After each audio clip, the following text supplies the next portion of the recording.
Вон самолет летит, вон, вот он, иди сюда, сюда, вот он. Вон наверху. А, ну все.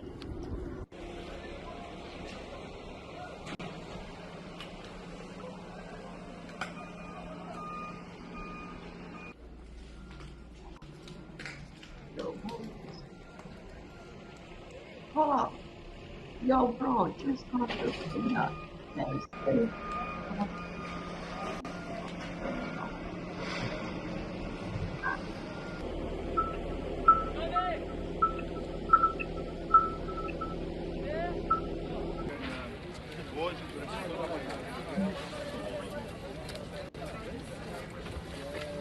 Sério, diferente, totalmente.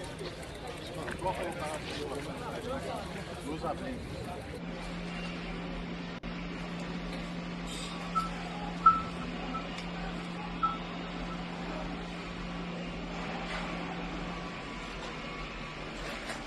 David, wait a minute.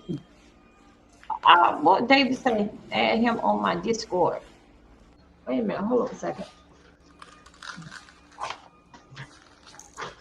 Woo. Add him on the Discord. Oh, got my pen here. Hold on a second. Y'all keep telling me about this in Discord and okay, I'll look it up. And what name and send it and tell him David to send you the gold star away for the blue. This is happening on camera. How y'all doing?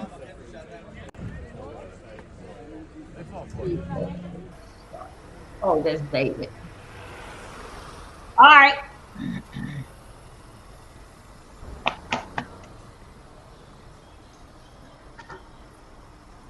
Okay, hold a second. Hey, you guys, welcome in. This is what's taking place. How did I get the channels on? Okay, they haven't came in yet. Twitch ain't came in. Okay, thank you.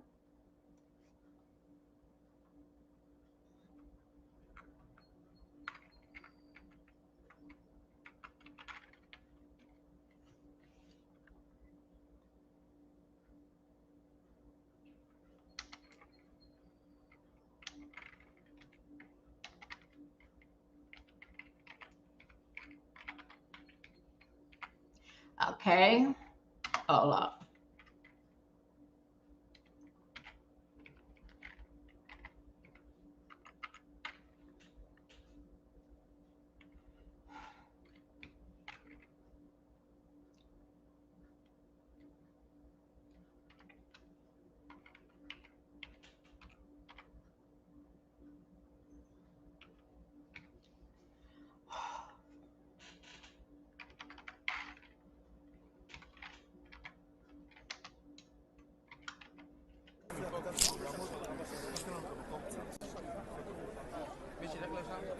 Hey, I will hold up. Let me wait a minute. Let me write all this stuff down right here.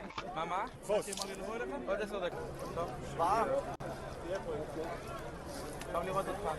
ligar?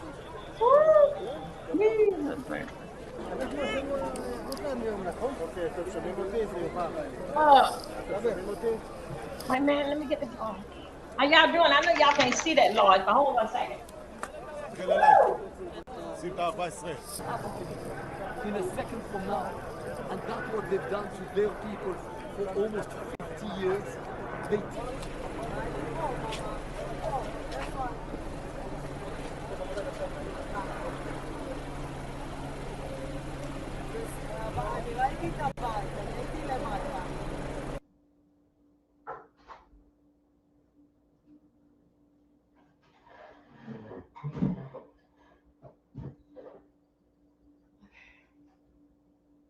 But thanks up there. Okay, let's sit down. Everything here to me now. Woo! Okay.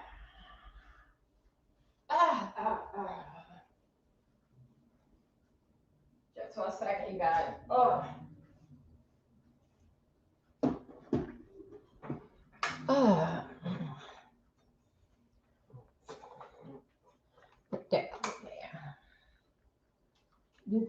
here.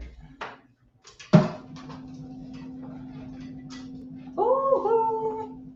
Okay, you guys. Let's get into it. Let me get into a bigger screen so we can get into this here. What's going on? This practice what happened. Oh, shoot.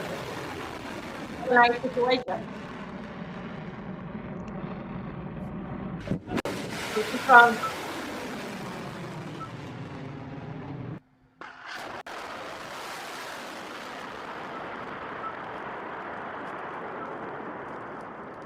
okay. Figure out what's going on.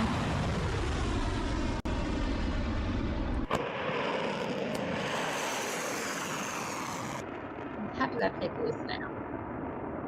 Almost. I can be able to do this. That's from Time News.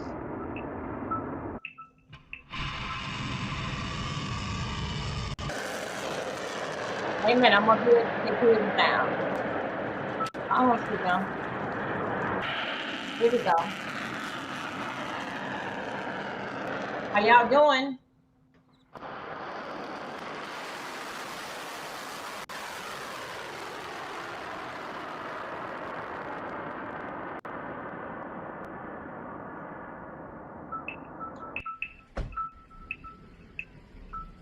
How y'all doing? Welcome. Good morning.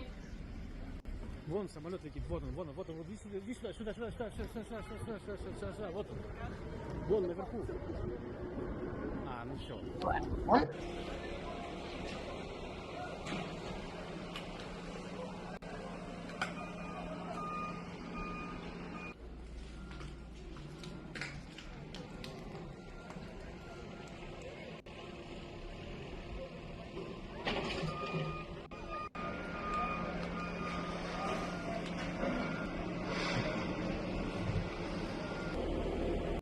Welcome everybody. Please come in and oh, let's see. Let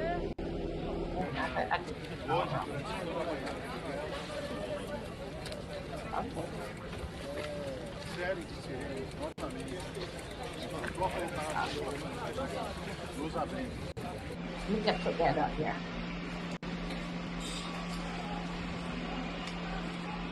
Damn.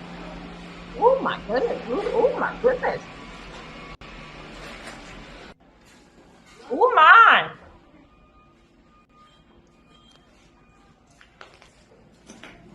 Okay.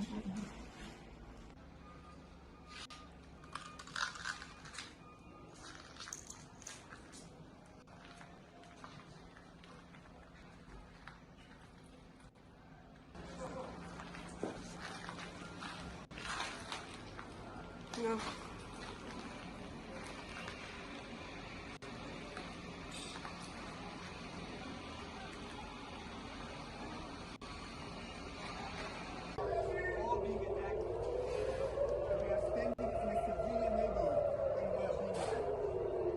This is happening on camera.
Okay.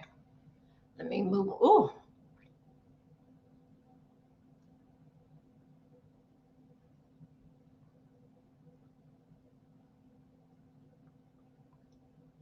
It's someone else's house. Oh.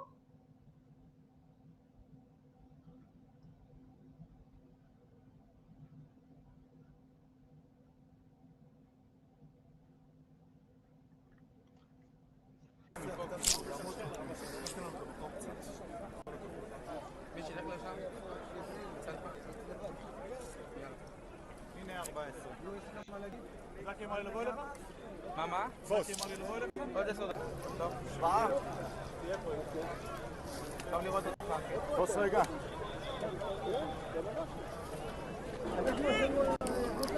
אוקיי, אתם שומעים אותי? אתם שומעים אותי?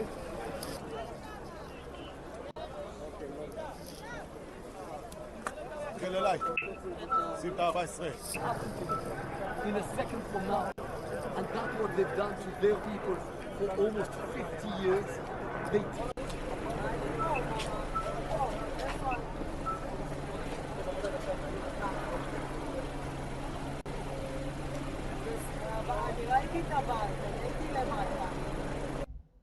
Okay.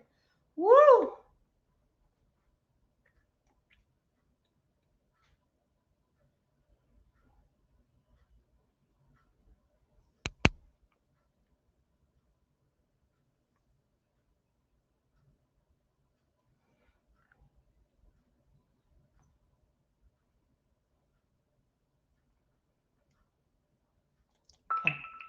Oh my God.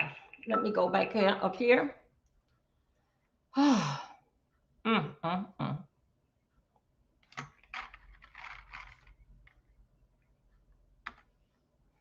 Let's go here. I think we did this here. Did we do this in here? We're going to keep this in here. Oh.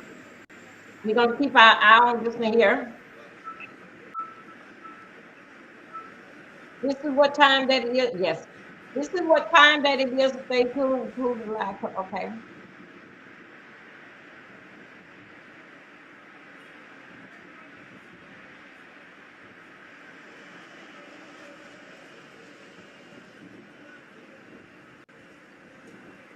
Right. There I go. Messing up. So. No.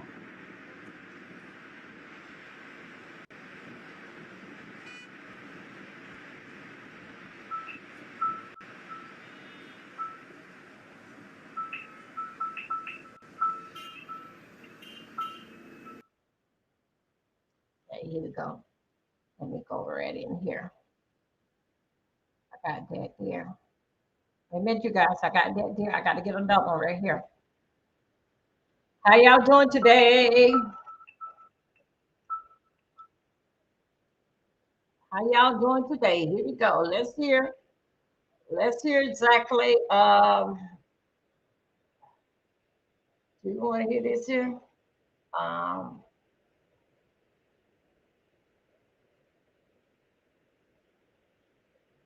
What are you playing?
How y'all doing? Please thumb up my video. Thank you.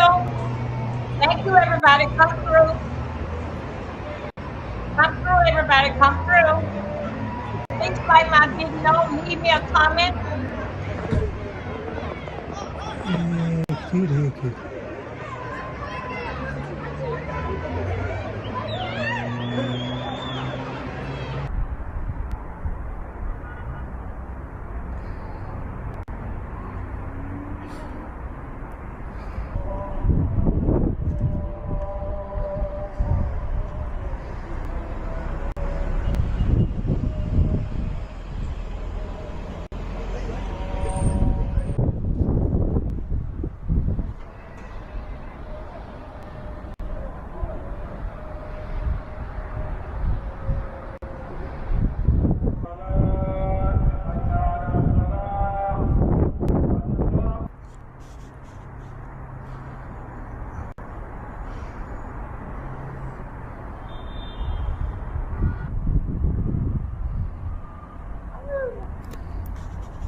Welcome everybody. Thank you for coming through. Come through.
אפשר שנייה לעבור בבקשה?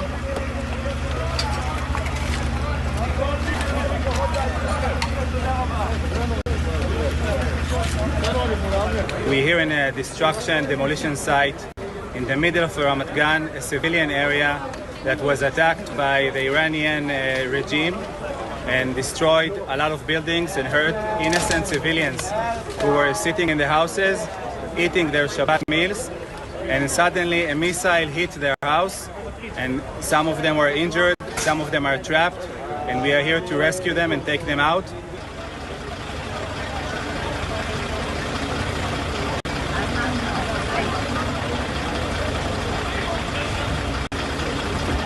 Okay.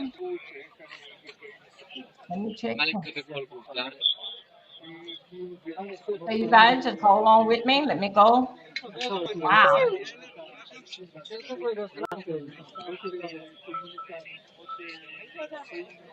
I can tell you that we do have a number of injured, but I can't go into detail of the exact number or the exact location, as I said.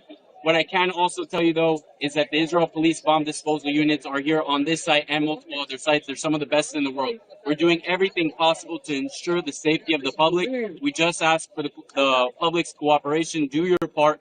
Your responsibility can save your life and other lives as well.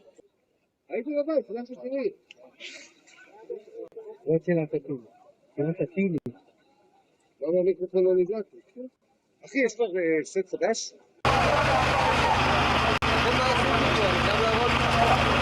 הכל בסדר, אנחנו בפשיטה, הכל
هلا شخصية بارزة هذا ربك تعال ها يلا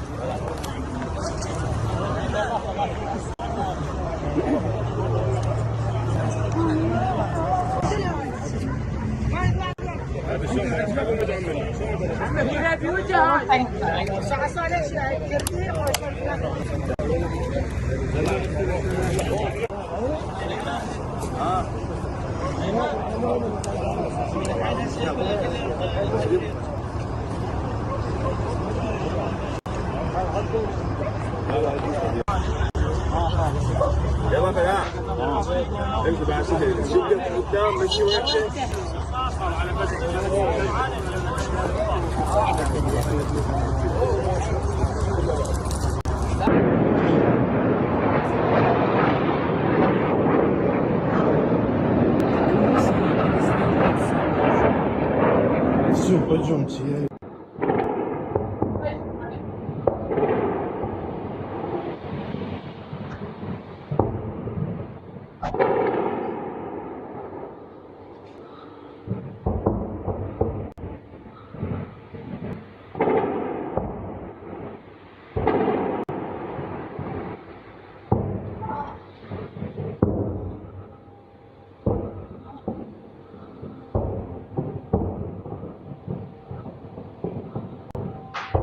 المجال الجوي خش في المجال الجوي.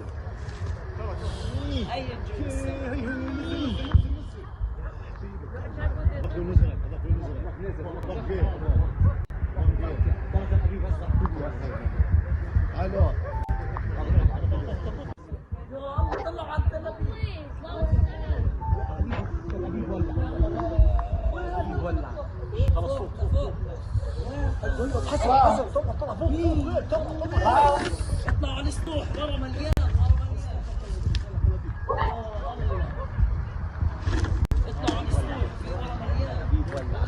هلا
Jerusalem.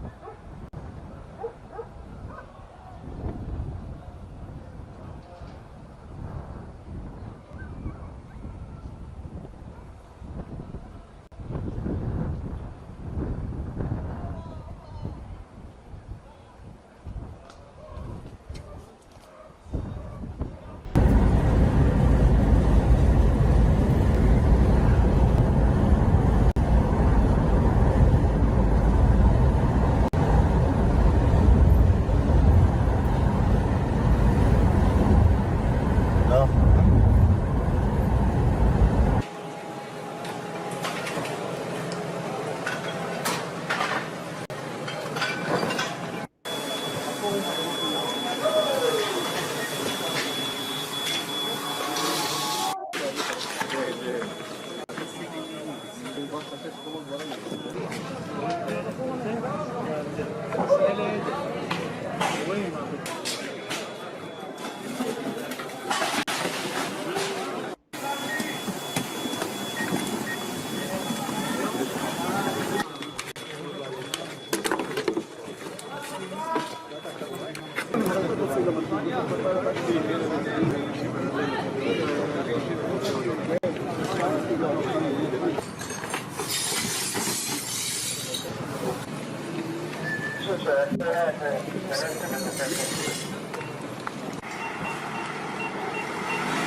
Let me move it on. That ain't all that we got here. We got some more. Can you all can everybody cut off? Test up to date of what happened last night.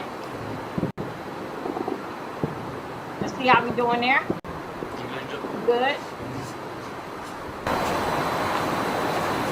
Okay. Let's go here.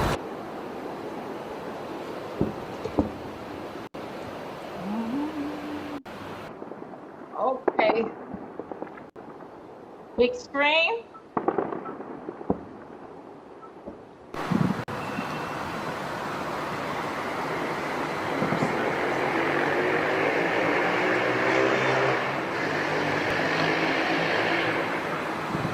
Here we go. We're going to add on this screen here.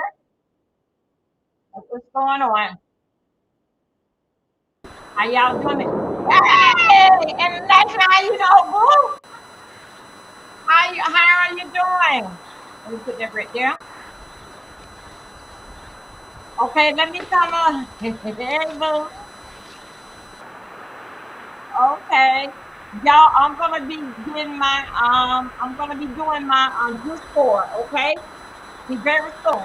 Let me go ahead and put this up on the big screen. Hello, hello, hello. Wait, y'all don't even see me. Hello, hello, hello. I'm here. Let's go. Put up on the big screen. There we go. How y'all doing today? Here we go.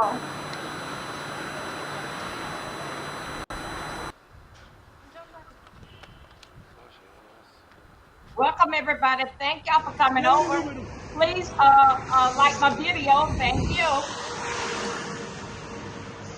If you haven't subscribed, please subscribe to my channel.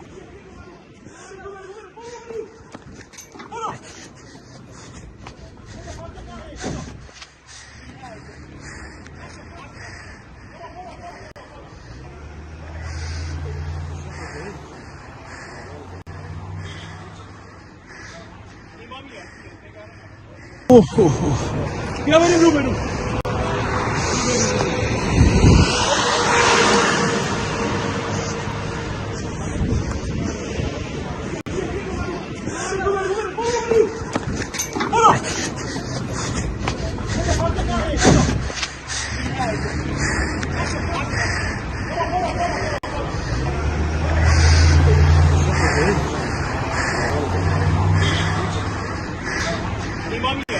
That's fine. Let me see what I get in here for a second. Let me go see if I make do something to this here real quick. Let me see what I get in here real quick. Which one I'm looking at?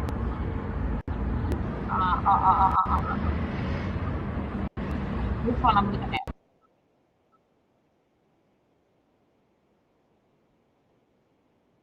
Okay, hold up a second. Let me take down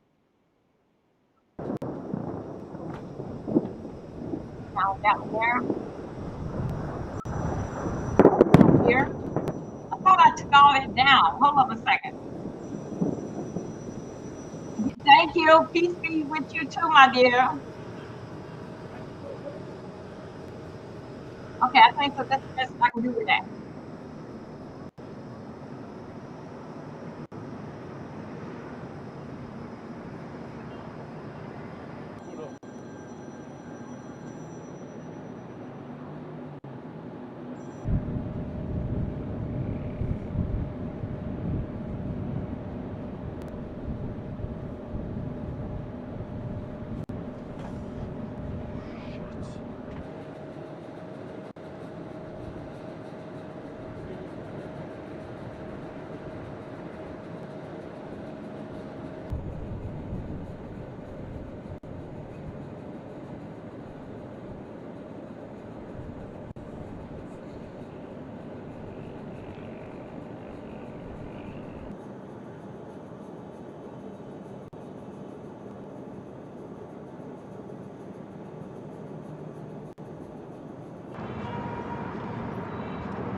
Are y'all doing today?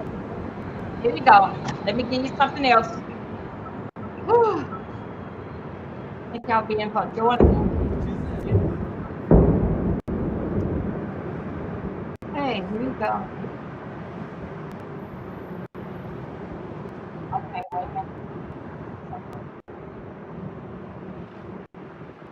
Did we do that one?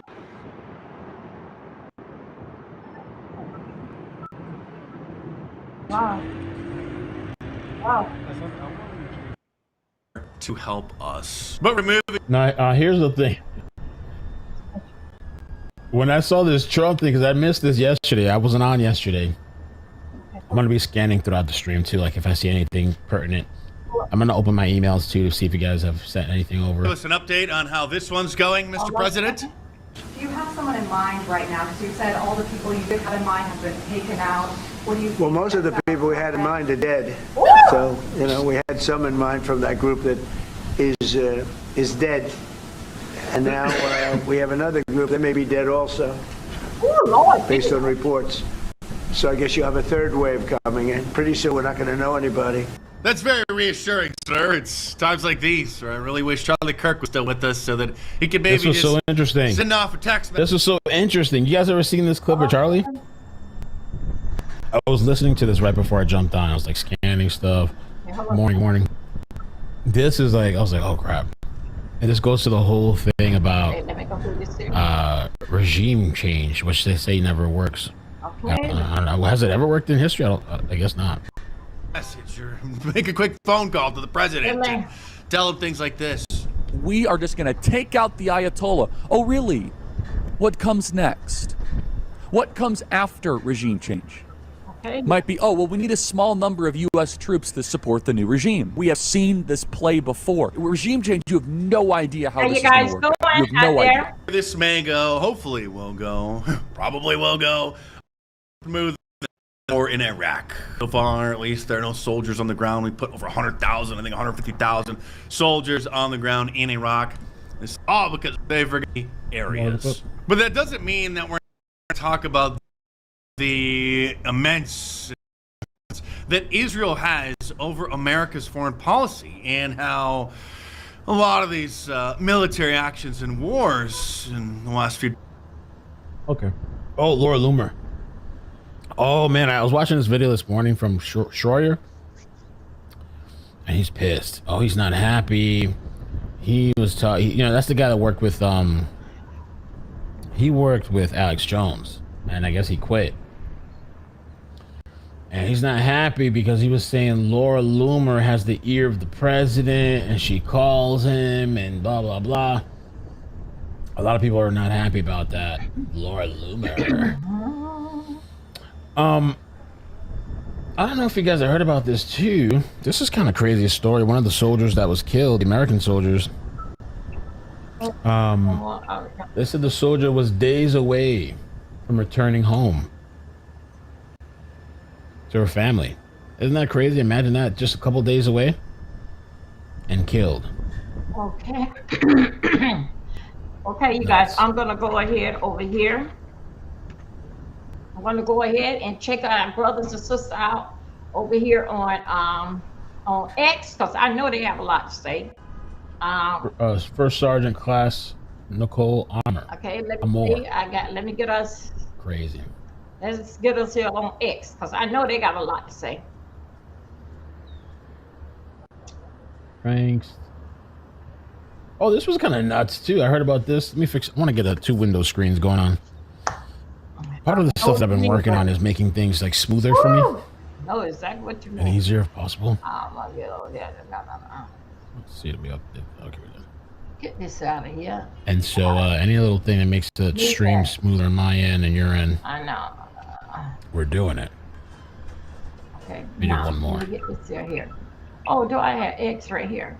Okay, I forgot that I had that on. Let me just turn this off. Let me see the press. Okay, let's go here. Hold up a second. Let me mute him a little bit. I'm going to mute him. Okay.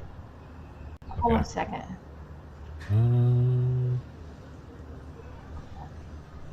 Okay, let me go ahead and get him. Now we're going to talk about this here. How y'all doing today? Let me put this here up. This is where we're going to now. We're going to go over here on X. We're going to go over here on X, and we're going to go over something what these idiots was talking about, okay? You guys, with this here war is going on, if you don't know now, I'm going to tell you. Okay, hold on, let me see. Let me put it down. Okay, with the wars going on, you guys, they was not prepared. And what I mean not prepared is that first thing is most of the Republican and all the Democrat is mad at it, because it is this here didn't make no sense.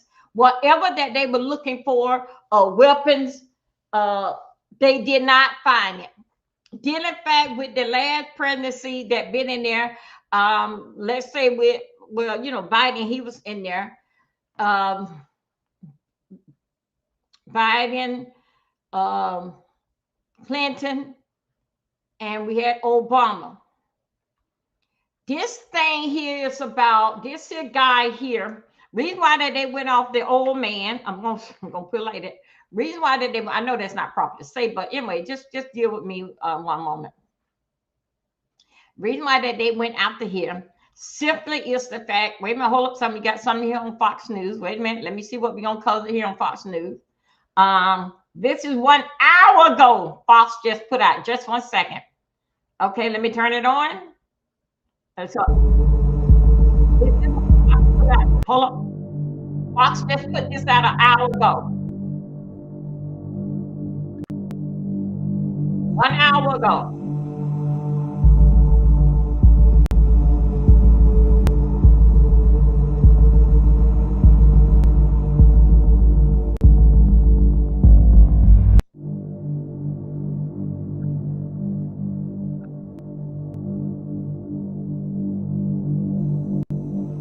a submarine? Yeah.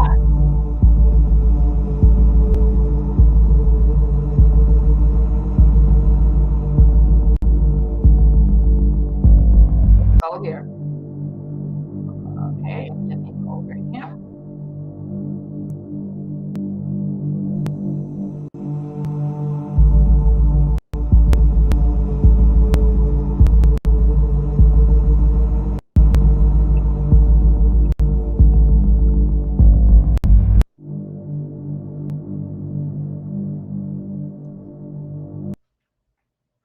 Okay, let's go over here and we're gonna go where, hold up, let's see what's going on. Okay, no, that's wrong. Post nothing, ain't posting nothing. Hold up a second. Whew, yeah, we've been seeing a lot this morning. Let's go over here. Because I follow them. I follow these news people. Okay, what we're gonna do is I'm gonna go and show you guys the warship. No, yeah, that's the warship. This is sink. Let's go over it. Let me see. This is 1 hour ago. Let's see what we got.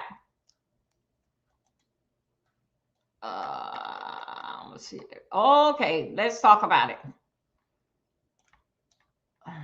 Y'all, some of these are words I do not know because, you know, if you don't hear them, you don't hear these words every day, of course, you wouldn't be able to say them anyway. So just deal with me one moment while I try to sound out these words. Hey, 2300. Why we 2300? Call me by phone, man.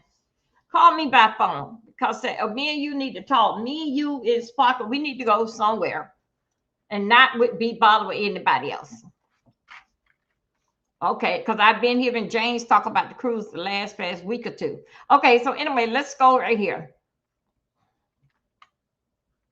Okay, right here, that what we got. This is only coming from X, okay? It's coming from X, and you guys just think about my mind and not my heart. So I'm gonna do this here. This is a U.S. submarine sink. I think that's Iran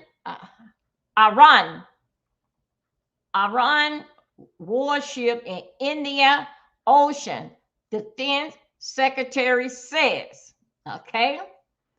And so anyway, America, we not doing good. This is a war that it ain't have nothing, that should not have started. And we don't know why in the hell that we was over there fighting. Now everybody is fighting us.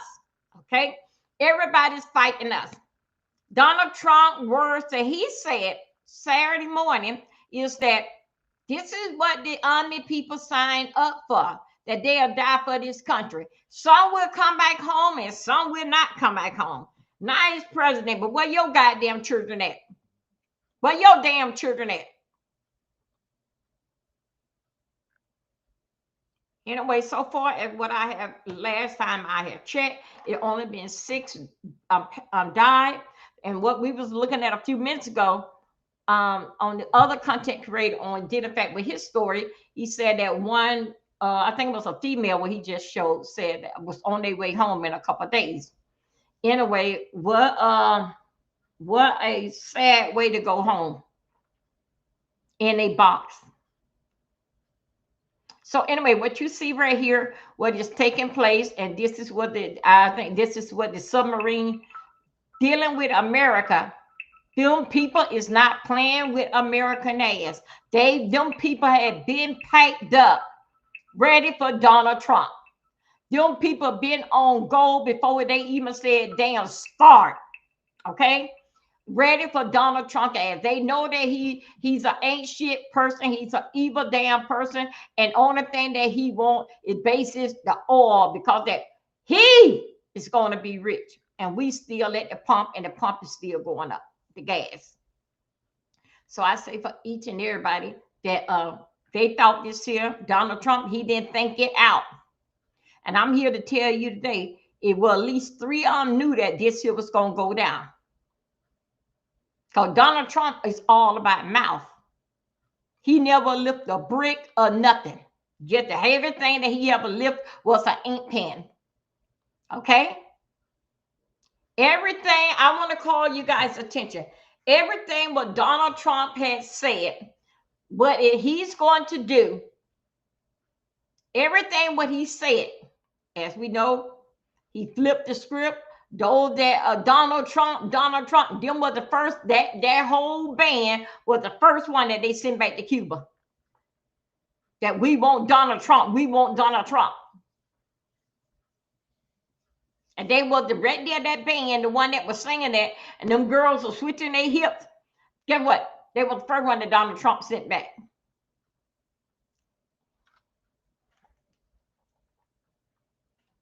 Let's go. Hold on a second. Let me put this here. Let me get, we're gonna go over here a little bit more. See exactly what is being said, did it with this here. Okay, as we see, this is what's happening right here. Let's go and let me see what happened. Okay, this here is from the this here came in 1 hour ago from BBC News, and this is what we have here.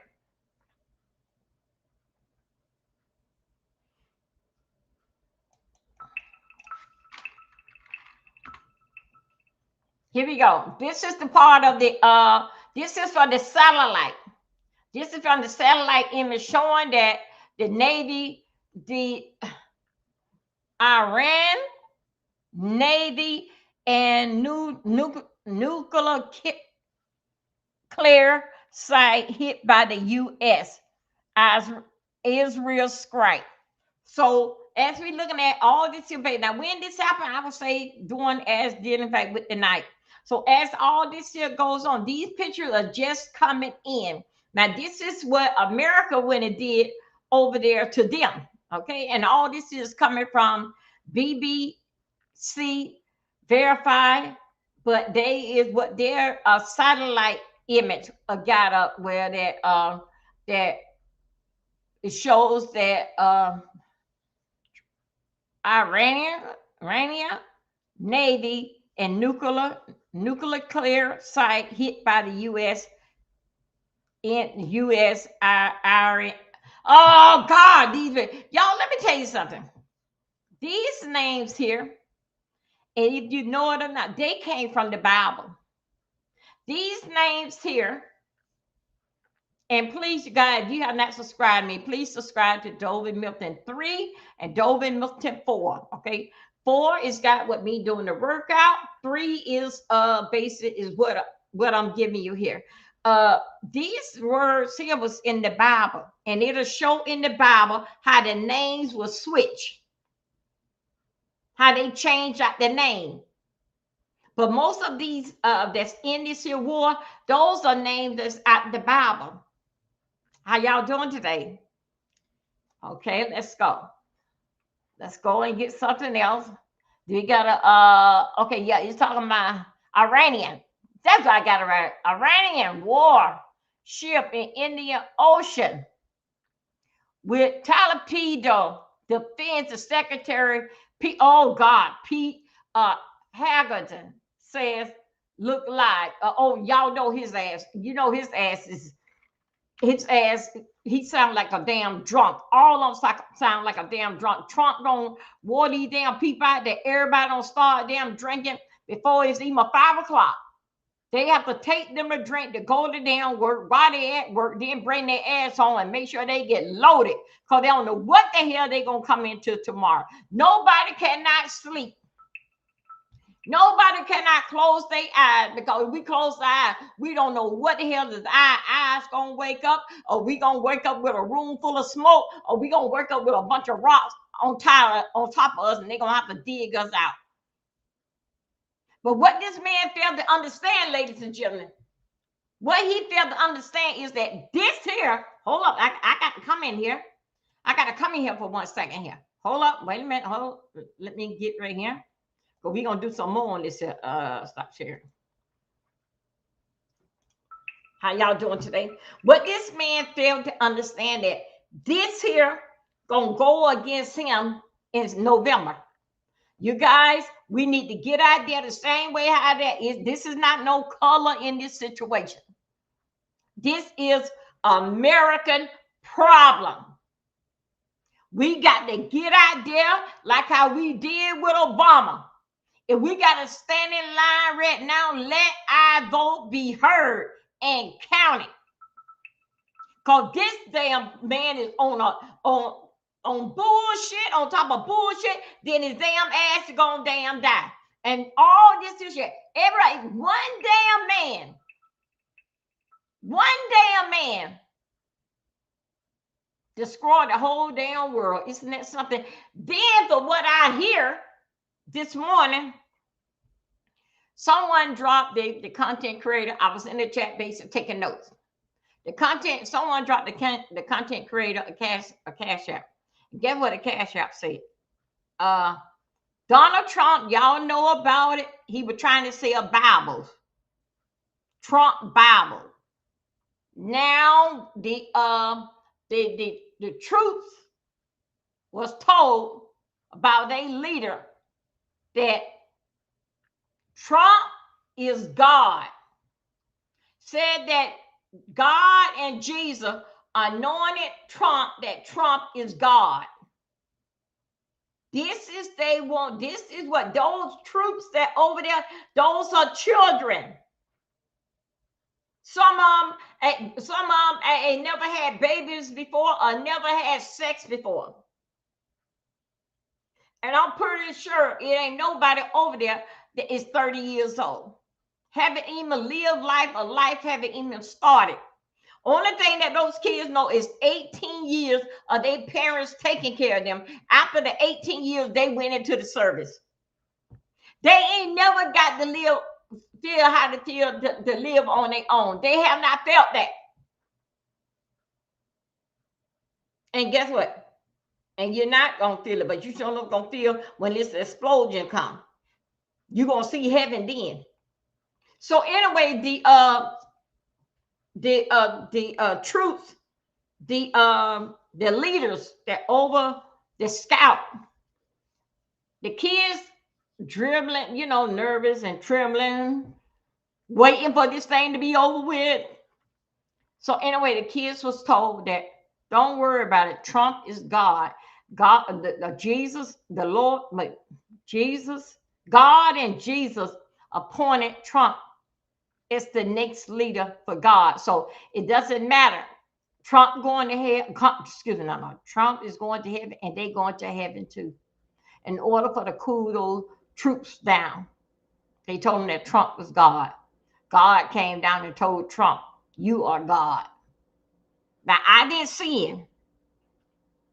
I don't know what God been, and I was on my knees and I was praying with the folks this morning about 4:30, 5 o'clock. But this is what was put out here in the media, did a fight with Trump. And it bases to what that sent out to the parent is that just to calm down. Yes, your son and daughter, they may die, but don't look at it like that. They won't get burned in hell because they're going to heaven because they did the right thing and fighting for their country. United States, Donald Trump, the posted check with the Senate. He did not do that. Another damn night, he was damn sleepwalking. Got on that phone and did something and then told them damn people to let it go. Now, yesterday, those of you haven't seen yesterday, they had a meeting and everybody, all the damn brotherhoods was at the table. Guess what? He don't started so much shit. He can't even keep his eyes open. He can't keep his damn eyes open. And you can't say about the medication that he's on because he fight doing medication. Just when they was blowing up stuff Saturday from the shit that he started. When America waking up the morning and say, what happened? Who did this? And why we here? You know what Donald Trump say? This is how a smart ass dumb idiot that he is. Donald Trump said that, do you want me to call it off? and the damn children up in the sky shooting up every goddamn thing. You want me to call it off? That is one of the most idiot thing to say, and which that he know because he's a smart ass. He's an asshole. So anyway, this here war, a lot is gonna come out of this war. Do you guys remember when Bill Clinton had to do had to have an order, basically like what he was going through, did in fact with this here war thing? You know what Bill Clinton said? What came out of this here? Because you can't live there because of what's going on now. You got to look and see how what gonna plot up later. He said that that's what ICE come in at. ISIS came in then, right when Bill Clinton did what he did, and that's why they was able to do what they did to 9/11. I can't make this up. I heard it out Bill Clinton mouth. Let's go over here. Let's see what they didn't do. How y'all doing? Good morning. If you haven't subscribed to my channel, please do so. You like to help to support me though on a daily thing where I'm making things better. I'm getting ready for the Easter egg showdown. Please help subscribe. You can't cash out me. That's good. Just subscribe to my channel and I feel better. How you doing? Okay, let's go over here. We gonna see. Come on now. Let's see what they got now. What are they talking about now?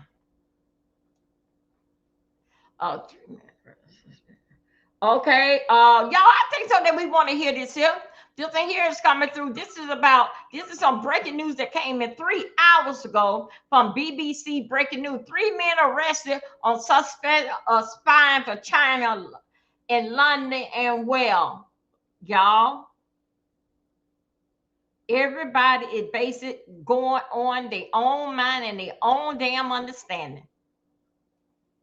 Okay, here we go.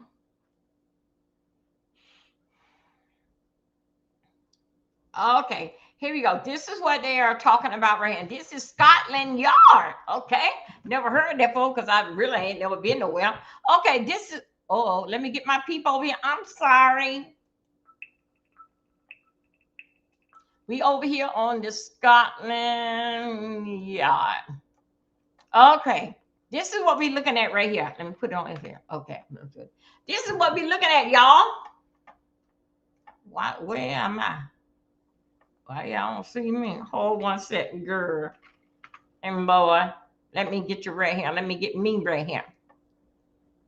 Okay, now let me go out and do it again. Y'all, this is what everybody want to draw their attention off what is basic is going on. What is going on is the Epstein file. Okay, them guys that's up in the air, what they trained to do, don't even worry about them. They are up there. Okay, again, that's what they want to do, is be the best of the army. So we ain't gonna even worry about that. Everybody is distracting to do something different. Okay, so right now we got one of the three men arrested and suspects in the spy for China, and they partner Lebanon MP and BBC has been told. The men are age 39, he's still young, 43, young, and 68 were arrested in London and Wales as part of the counter terrorist policy investigator under the National Security Act. The Metropolitan Police said in his statement, there are no one eliminated or direct threat to the public, and all the 3 suspects could be held in custody. Okay, you guys. Speaking with in the column after the arrest, Security Minister Dan Giles said that the UK will not trade off security or economic access. Okay, now you got your ass in trouble. Okay, so good, you stay there. It ain't a time for that damn bullshit. It's time for damn cover. Now stay your ass up in there. We up here fighting for a damn old retard. Oh, Jesus, no, take it back. But this damn man don't start. Our kids is not coming back home, and then y'all want to go and do some kind of spy stuff. Okay, I see you. I see what you're doing. Okay, right here. This is what 2 hours ago. Okay, this happened 2 hours ago. That came in from BBC News. Let me tell you what they're saying. I can't make it up. It's right here in front of us. It's right here in front of us. I can't make up these type of stories because I don't know them. Stop sharing. Here we go. Okay, let's go, girl. Yeah, here we go. Right here. Come on here, child. Okay, look at what they're doing. They are holding sign. This is what's going on in Greek court. Uphold criminal organization verdict on a new. This is one of the people over there, Nazi Gordon Dunn. So they basically, okay, now y'all got time to walk the damn streets. Y'all, let me tell you something. It's not only, make sure that we get this straight. Y'all, let me tell you that it's not only American. It's in this here war. Donald Trump kicked it off for everybody to fight against everybody. Donald Trump said that he was very disappointed in Putin. Okay. Putin, he is very disappointed. Putin friend. Oh, let me see. Make sure I don't think so. Y'all hear me today. Putin friend. What is the name? Got to understand. I think what I'm trying to say. Anyway, Putin friend. I'll show you that video. Putin supposed to be down with Trump. Oh, this is a situation that's happening. Come to find that Putin did one of the things that you were supposed to do. Putin turned his back and went over there with his good friend. Okay. Oh my God! Hold on a second. South Africa, long server former defendant, Mr. Former Robert prisoner died. That's long Africa, long server. Oh my God! Jesus side. He died. Okay. Sorry to hear that.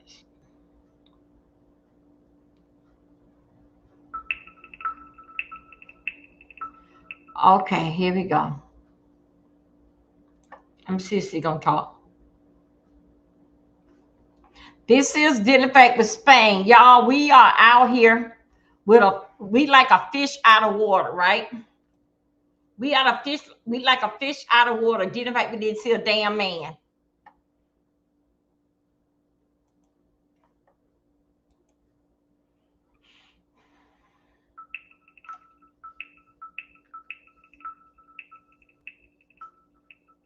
Come on, let me see. Come on, CNN. Okay, come on, CNN. Breaking news. Let's see. Come on, CNN. Let me see what you got for me. What this goddamn crazy, this damn man saying.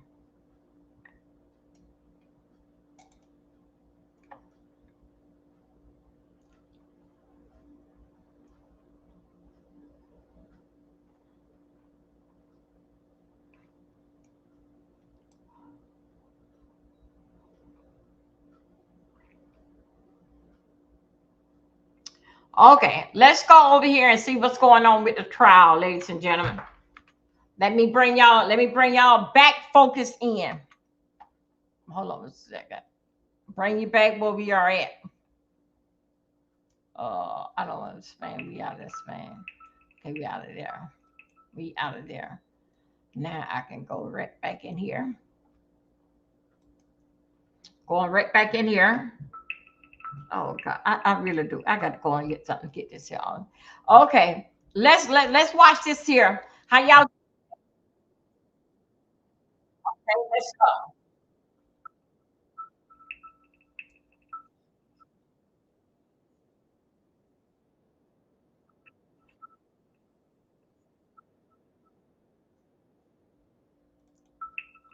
Come on.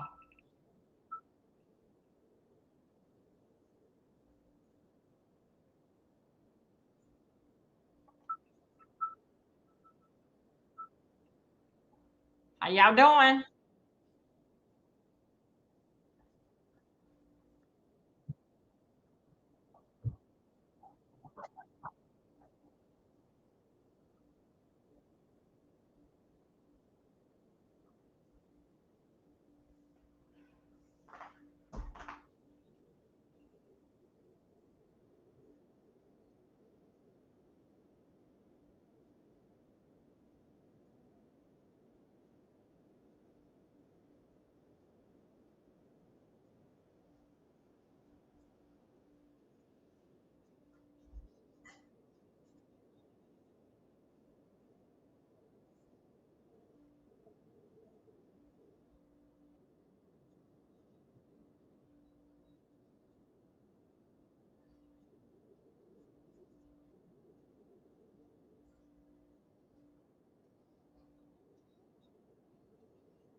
Okay.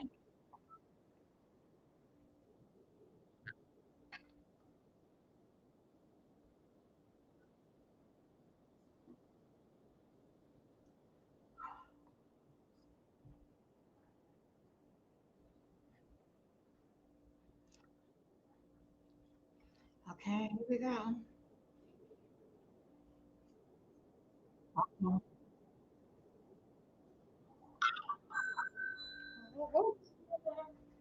I don't know what's that is.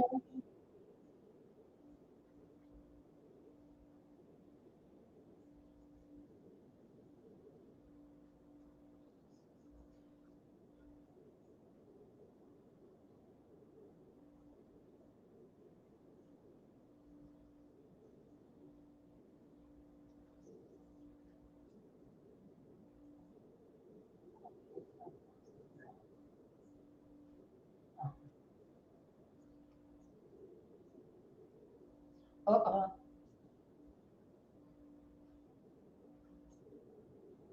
Uh-uh.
Hold on a second.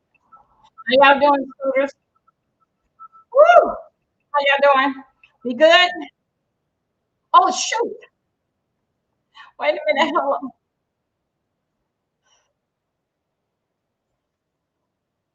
Put this here down. Oh, shoot.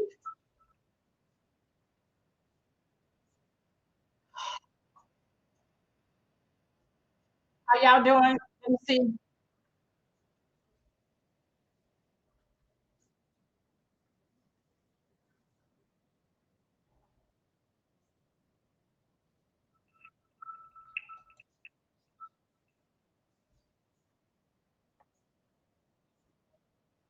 Tomorrow, not next week, now. Chicago was ground zero for Secretary Noem's overreach when she launched Operation Midway Blitz. Chicago media reported that ICE and CBP agents had pepper sprayed a 1-year-old baby, shot at a pastor, harassed seniors, tased U.S. citizens, and even killed a person. It's clear that Midway Blitz was never intended to make Chicago safer. In December, ICE and CBP began Operation Metro Surge in Minnesota. Over 3,000 agents were sent to one state. There were military-style raids at child care centers. Children kept home from school. Adults postponing medical care. In Minneapolis, Renee Good and Alex Preddy, both U.S. citizens, were fatally shot by federal officers. It's clear that Operation Metro Surge was never intended to make Minnesota safer. But this is not isolated to just Illinois and Minnesota. Inside detention centers across the country, the suffering continues. Detainees report physical and sexual abuse, medical neglect, and pressure to self-deport. On top of that brutality, Kristi Noem is misusing funds to buy herself private jets and enrich her associates. Kristi Noem is testifying in the House Judiciary Committee today, but she must come before this committee to explain the rampant corruption and waste within her agency. DHS is out of control. There is no congressional oversight. I was denied entrance to ICE facilities twice in Illinois. There's no accountability. Secretary Noem has still not appeared before this committee, nor has she responded in a substantive manner to more than 12 letters I've sent her. There are no consequences. Noem is still the leader of DHS despite— These guys literally aren't even talking about why everyone's here. We're here to talk about fraud. Oh, it looks like we have Khan here as well, so he's going to get up here in a little bit. Is his little sister after his father was coerced into self-deportation. For Chicagoan Marimar Martinez, who was shot 5 times. For my constituent Evelyn, an 18-year-old U.S. citizen who was wrongfully detained by ICE. For Renee Good, Alex Preddy, and Silverio Villegas Gonzalez, and all the other victims of ICE and CBP. For the American people. It's for all those reasons that, Mr. Chairman, pursuant to Clause 2K6 of House Rule 11, I move to subpoena Kristi Noem to testify before the House Committee on Oversight and Government Reform. This is for every family impacted by Kristi Noem's terror campaign. They demand answers, and so do I. A motion has been made. The committee will hold this motion in abeyance until the end of today's hearing. The committee will now proceed with today's hearing, and I want to remind everyone, I believe Kristi Noem's testifying in front of the Homeland Security Committee in the House today after testifying in the Senate yesterday. Chair, before I recognize Mr. Cloud, I believe Mr. Higgins has a UC. Yes, Mr. Chairman, I ask unanimous consent to enter into the record an interview from 2024, December 2024, the Minnesota Star Tribune with Governor Walz, noting the federal investigation into the early intensive developmental and behavioral intervention program, the EIDBI program serving autism patients since its first year of inception in 2017, growing from 1.7 million per year to over 400 million per year. Unanimous consent. Yes, sir. Without objection, so ordered. Chair now recognizes Mr. Cloud from Texas.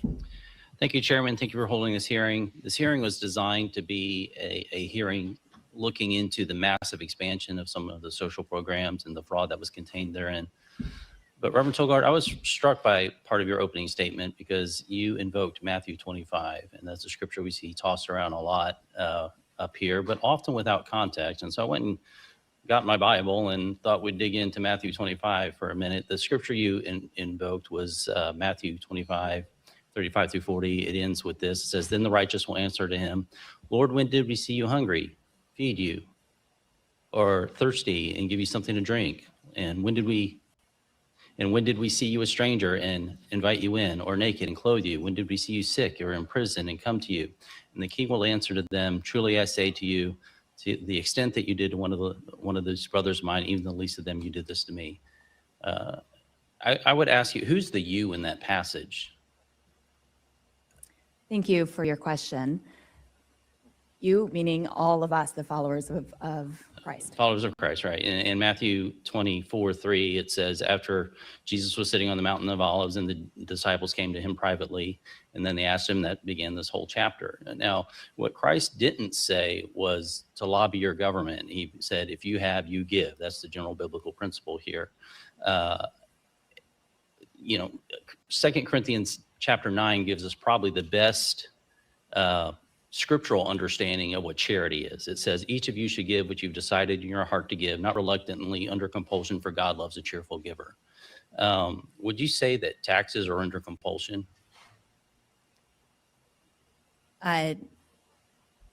Taxes are not my area of expertise, but But are they given under compulsion? Do you pay your taxes? As a U.S. citizen, I pay my taxes. Yes, because what happens if you don't?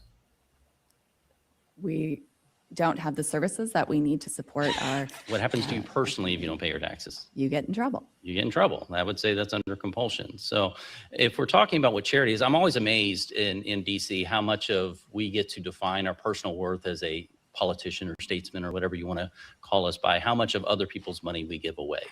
And so there's certainly a place for a social safety net potentially, but the idea that Matthew 25 is kind of used as a blanket statement. As a matter of fact, the parable that it gives right before that scripture that you go into is the parable of the talents, where you see someone, a business owner, go away and he leaves 3 employees in charge and gives them each a bit of investment. And 2 of them turn their investment into a profit, and one that turns it not into a profit, he does nothing with it, just sits on it. What does he call him?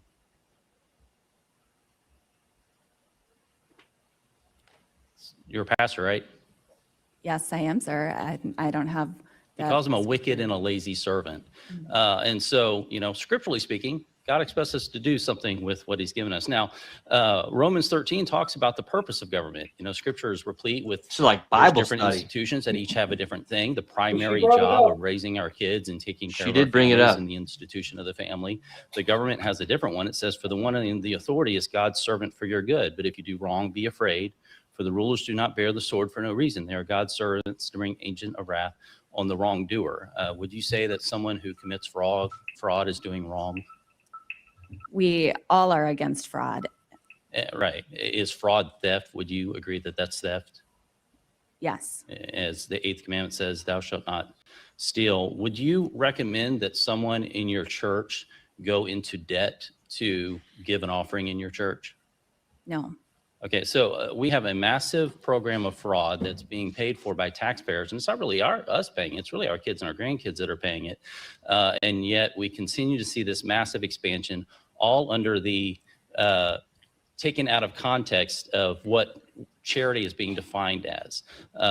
It's interesting, I find it odd that the left continues to bring up Matthew 25, because at the very beginning of that, right before he goes in that scripture that we talked with, it says, Matthew 25:32, all the nations will be gathered to him, and he will separate the people from one another as sheep and goats. He will put the sheep on his right and his goats on the left. And the king will say to those on his right, come in, you are blessed of the Father, take your inheritance to the kingdom. And those on his left, he will say, depart from me, you cursed, into the eternal fire prepared for the devil and his angels. So I would caution those who begin to use Matthew 25 to do so in the proper context, understanding that we have multiple biblical institutions, and they each have a purpose. The context here is vast. Mr. Chairman, I'd like to submit the entirety of Matthew 25 into the record. Without objection. Mr. Chairman, I also have a unanimous consent. I actually like what this guy just did there, because a lot of people sometimes think that what they're doing right now is some sort of they think it's kind of our responsibility to use our taxes for all these programs, which it is. But what happened is they defrauded the government. And so right now you see people like Tim Waltz and Keith Ellison and this lady right here kind of justifying the fraud that's taking place because it's for charity to feed children. But in reality, that was not the case. And it's not the responsibility of our taxes to really be working for charity. Our taxes are to be working for the people, not to be giving, not just to be giving to anybody. None of the three witnesses came with any data, any hard numbers. It's all just feel good, ice bad. They don't have anything like we have, the concrete information, the concrete data to show what was going on. Their whole testimony is just a bunch of nonsense. Mm-hmm. Yeah, but I think that lady right there, you could see she was obviously like, shoot, maybe I shouldn't have used scripture to try and justify the fraud. That's right. Because you can't justify fraud. Fraud is fraud, and fraud is wrong, quite frankly. Exactly. Item. Without object, does anyone object to? Thank you. It's a Huffington Post I haven't article. recognized you yet, Mr. Does anybody object to Mr. Cloud? Without objection, so ordered. Now I'll recognize Ms. Randall. Thank you, Mr. Comer. I'd like to enter into the record an article from the Huffington Post yesterday. Troops being told Trump's been anointed by Jesus to cause Armageddon in Iran. Without objection, so ordered. Well, we do want it. Let's recognize Mr. Connor, then I'll get Mr. Waukesha. Well, that was fraud related. Mr. Connor from California. Thank you, All right, this should be good right here. Governor Waltz, when I went to Minneapolis and was at Alex Preddy's memorial, I was struck that by the people there. I expected a lot of folks who were immigrants, and I expected or folks who were children of immigrants who looked brown like me. And there at the memorial were fourth and fifth generation Minnesotans, most of them white Americans, talking about how they faced tyranny, how when they go to church, they were being followed. Something interesting about these protests, too, is you never see Somalians out there. It's always these, quite frankly, white liberals that are out there. Like these Somalians and these other people, they don't care about these protests. They're just committing the fraud, and then they're using all these other people to then cause up all this chaos inside of these cities. Protesters are just useful idiots for them. Yeah, it's funny because you never see any of the Somalians at these protests, for instance. By ICE agents, when they'd go to give a meal to an immigrant, they were being followed by agents. And I just had so much hope for our country, seeing them there. And I want to thank Minnesota, as a Californian, as someone who grew up in Pennsylvania, as an American, for their character, for their courage, for what they have modeled in a multiracial democracy. And my question for you, I mean, having served as a congressman, a governor, what is it about Minnesota that we can learn? What is it that leads to this kind of inclusive feeling about immigrants in our nation? Well, thank you, Congressman, and thanks for your work on many fronts. Look, I think Reverend Tolgard summed it up in getting at the heart of this. It's about the neighborliness and the care. And left to our own devices, I'm going to make the case, Minnesota, and by the way, I would remind folks, states have to balance their budgets. We're AAA bond rated, one of the states that's ranked the highest. We have a surplus, and we also have the highest rainy day funds, one of the strongest protections. So we understand fiscal responsibility, but we also understand this caring, this neighborliness. People saw their neighbor.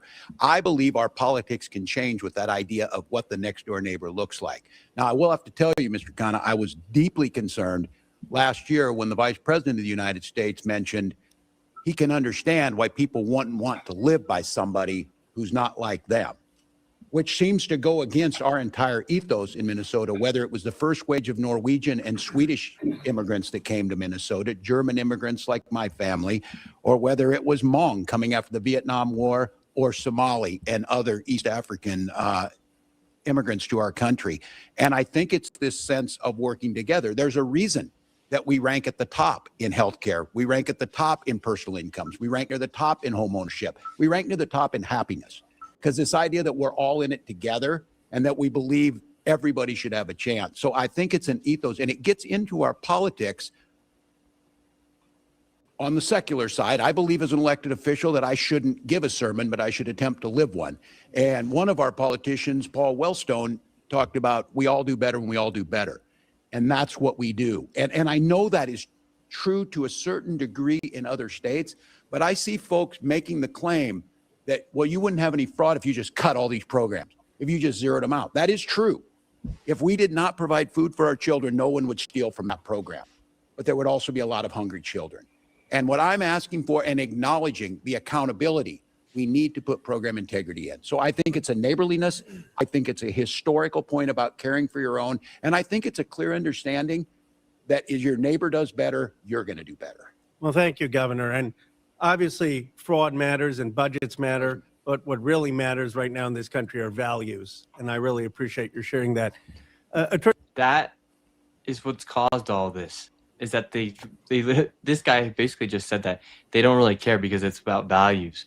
What we're wanting is oversight over these departments so that the fraud is cut out. That's what our values are. We want to make sure that our dollars aren't getting spent. We don't want to make sure that our values mean that we let fraud take place because it's the right thing to do. Well, that's not what it's all about. What Tim Walz is saying is, look, we can't figure out what parts of the program are fraudulent, so we can't just shut the whole thing down. So we're just going to let the whole thing continue. It's absolute nonsense. I could go over there in 5 minutes and find the fraud and shut it off. This is just nonsense. Attorney General Ellison, in the brief time I have, I just want to be clear about Somali Americans, because when I was growing up as an Indian American, anytime someone who was of Indian origin did something wrong, every Indian American was concerned, and I don't think people understand that. If you aren't a minority, how that makes you feel. I understand there were 80 or 90 people who were Somali Americans who were involved in this, but there are 100,000 Somali Americans, at least in Minnesota. And statistically, from all the studies I've seen, it is just factually untrue that Somali Minnesotans or Somali Americans commit more fraud than white Americans or Indian Americans or other Americans. And could you just speak to this, because it is so dangerous? And I don't even think on the other side people are doing that on purpose. But if you aren't an immigrant, if you haven't lived that or a child of immigrants, you don't know what that makes you feel. And can you talk about the Somali experience in Minnesota? No, the reality is the Somali community in Minnesota has brought great things to our state. They have opened businesses. They've gotten professional degrees. They defraud the state of $9 billion. Neighbors who volunteer and help their neighbors. They have been a benefit to our state. If you pick out a few people who've done wrong, sure, you can do that. But I can guarantee you can do that in any ethnic group at all in the state of Minnesota or anywhere in America. Thank you. Thank you both. All right, before I recognize Mr. Higgins, I'll recognize Mr. Walkinshaw for unanimous consent. Thank you, Mr. Chairman. And first, I just wanted to make a quick correction. You said Secretary Noem is before the Homeland Security Committee today. That's not true. I'm a member of the committee. She was with us a couple months ago, but she's not scheduled. With that, I ask unanimous consent to enter into the record a September 22nd, 2025 article from Reuters titled "Trump Aide Homan Accepted $50,000 in Bribery Sting Operation," which shows the Trump administration is willing to cover up blatant corruption of its officials. Without objection to order, Chair now recognizes Mr. Higgins for Louisiana. Thank you, Mr. Chairman. Gentlemen, ma'am, thank you for being here today. Governor, when you took office,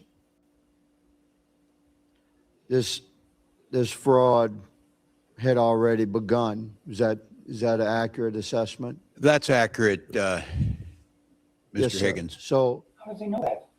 So what we're trying to get our heads wrapped around here as a nation, and we're doing our best as a committee, I'm quite certain on both sides, to just sort of focus our attention on what needs to be focused on. You had massive fraud in the state of Minnesota.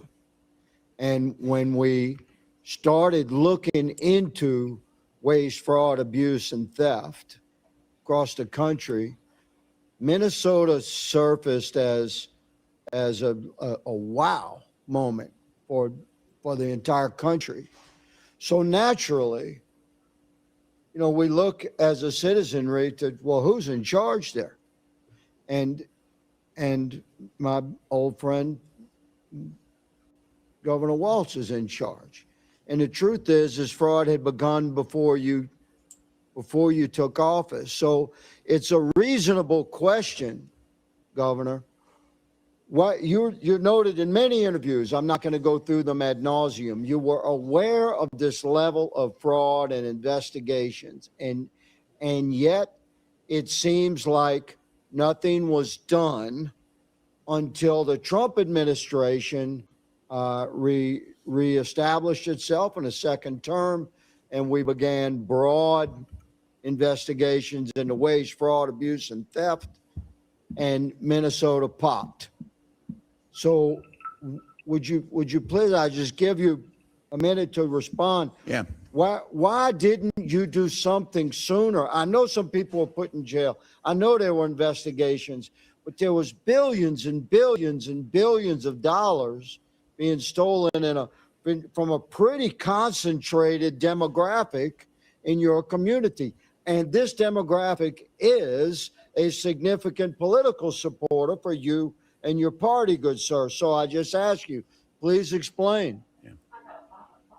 Well, thank you, Mr. Higgins, and I appreciate your question in good faith on this. First of all, the issue of billions, and I'll keep saying this, $1 is too many. That number got thrown around. There's nothing behind it, but I will acknowledge $1 is too much. I will also note the characterization. I would say it's slow. I would say it's slow, but continue. Well, there's nothing to support that, but look, we will pursue it and assume that that's the case. We will still make the changes we need to make. The characterization that nothing happened until the Trump administration came in is simply not true. We worked with them in the first administration where USDA didn't take action, and I think that's documented. The fact is, starting in 2019, I went to the legislature asking But you didn't pause payments, Governor. The pausing payments and the criminal investigation, which I'm running out of time, I want to jump to. The way America sees this, Governor Walz, respectfully, sir, is that this money just continued to flow. Okay. There was a high awareness of this waste, fraud, abuse, and theft, like organized crime level theft, and it seemed to be slow rolled, and nobody stopped the money from rolling in. And the money's gone, been remitted overseas. Attorney General Ellison, you stated in your opening statement that you sort of stated that your office only has direct jurisdiction over Medicaid fraud. Did you say that in your opening statement? Okay, well, you seem to indicate that you don't have like criminal authority, but you do, don't you?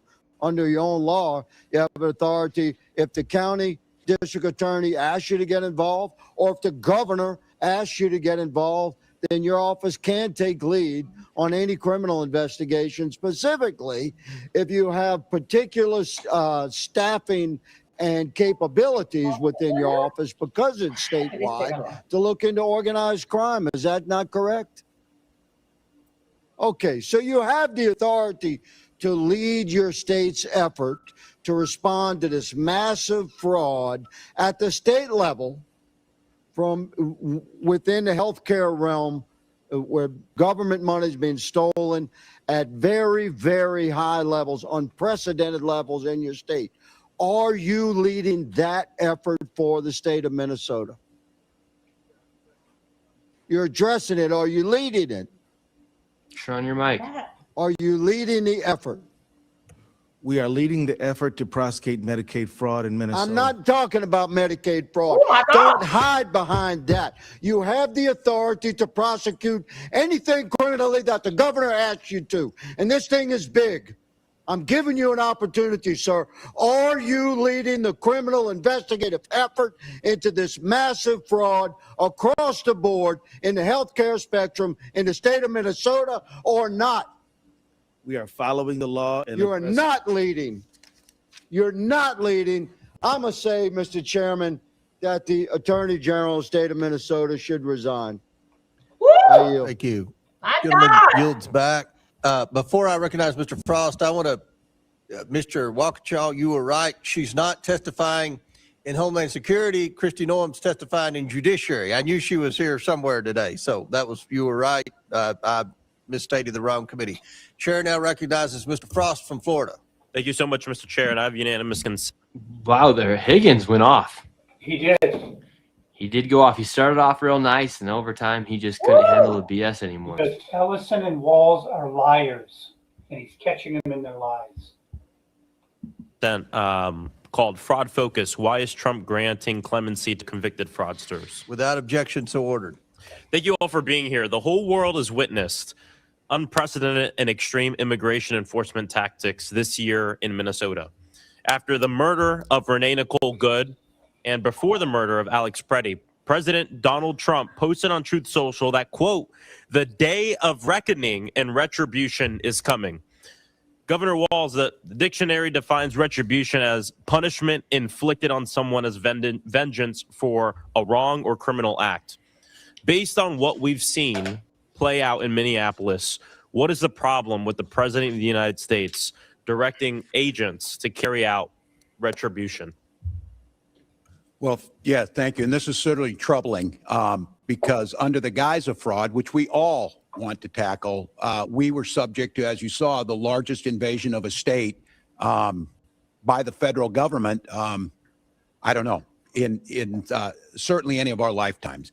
And that infliction, to me, we're trying to figure it out. Look, we'll acknowledge, and we're fixing it in Minnesota, but I'm telling you, each year you're going to go back to your state, and if some of you think you want to be governor, you're going to deal with this. And these folks keep moving. The problem is, Congressman, this was about retribution. This was about singling out Minnesota. And I think, I'm going to just name it, I think it's singling out because our state works and it provides things for people and we care and we mind our own business and we respect our neighbors. And this retribution had nothing to do with getting the worst of the worst. We know that. It had nothing to do with stopping fraud. And we were subject, we being Minnesotans, for over 10 weeks. And I want to note, just before, and I'll yield back on this, Congressman, I think this is important to note. The gentleman from Illinois noted that Midway Blitz, the damage it did to Chicago. There were 500 agents on the ground in Chicago. Kristi Noem testified yesterday there's still 650 in Minnesota. It is not over. This is not ancient news. This is not looking like everybody moved on. Minnesotans are still experiencing this. It's bad for our communities and makes our people less safe. It's terrorizing our streets. Yes. Reverend, what has been happening in your community when individuals try to record federal agents? Thank you for your question. Individuals who have tried to record federal agents have been told they cannot. They have been asked for taken pictures of their license plates. They have been followed. They have been subject to fear intimidation tactics by ICE agents. And one of the only reasons that really the world knows about what's going on in Minnesota is because of our Constitution and the right to be able to record law enforcement and federal agents. Those videos and the videotapes have been in part the reason why we know what's going on. Trump administration officials have suggested that observing or identifying federal agents is, quote, doxing or, quote, assault. We know federal agents have followed observers to their homes. We know protesters have been pepper sprayed. We know people have been violently detained who were filming them without bystanders having cameras who know how the murders of Renee Nicole Good and Alex Preddy by ICE agents would have been handled by this administration. They have already tried to lie about these murders, even with footage. After Alex Preddy was murdered, Stephen Miller said he was, quote, a domestic terrorist who tried to, quote, assassinate federal law enforcement. Kristi Noem said that he committed an act of domestic terrorism, and the President of the United States said that he was an agitator and perhaps an insurrectionist. Ooh. Reverend, the last thing I want to get to that I think is really important. I grew up in the church, and I used to wear one of the "What Would Jesus Do" bracelets, mainly because I used to curse a little too much when I was little, and then I would like snap myself when I cursed. Either way, nowadays, I think less about what would Jesus do, and I think more about what would happen to Jesus in this country. And I just wanted to give you a moment to talk about what you think would happen to refugees Mary and Joseph as they come to our border. Would they be separated from their child? I mean, what does this look like?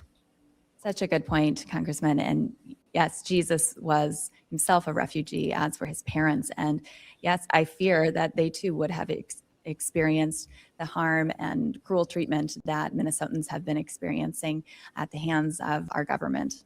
What do you say to the people who hide behind the Bible and wrap themselves in the flag to say that what is going on in our country right now with ICE, terrorizing our communities, ripping our neighbors, ripping families apart, what would you say to people like that?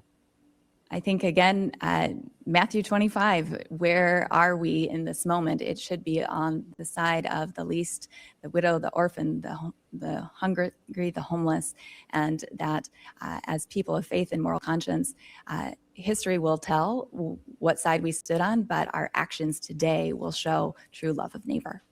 Thank you. I yield back. Yields back. Before I recognize Ms. Mace, Mr. Grofman, I believe, has a UC. Yeah, I'd like to submit for the record. Hit the button.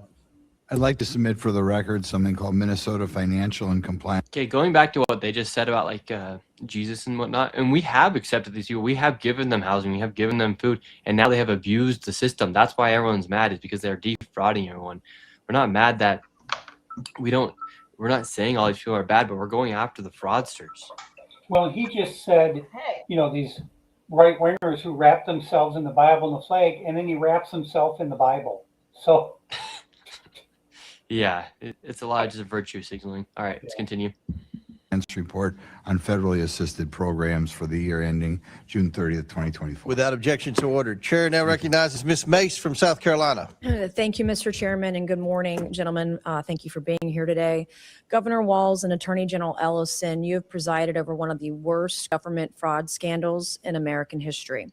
This was money intended to feed hungry children, help kids with autism, provide food and shelter and healthcare to the needy, and more.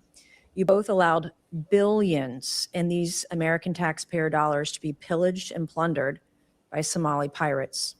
You knew this was happening. You chose to do nothing about it, and in some cases, you even enabled it.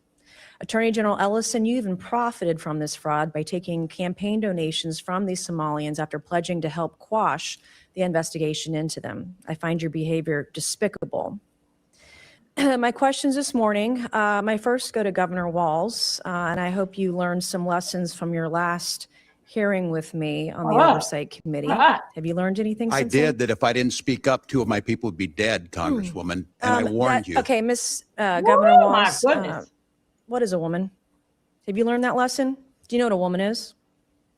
I'm the governor of Minnesota, Congresswoman. You know what a I'm not woman here is? to be your prop for your obsession. So I if you taught middle can't school your define what a obsession. woman is, you certainly can't define what fraud is. If you can't even define what a woman is, you can't define fraud. How much money was spent on autism in Minnesota in 2017, Governor? I don't have those numbers in front of me, Congresswoman. Did you prepare for this hearing today? Did you I do did. any I preparation take for this hearing Congress today? seriously. And you've seen the numbers about autism fraud in Minnesota. So we're going to do some Minnesota math with you today, okay? Are you ready? How much money was spent on 2017 for autism in Minnesota? How much? Oh my God. I don't know. I wasn't the governor. Okay.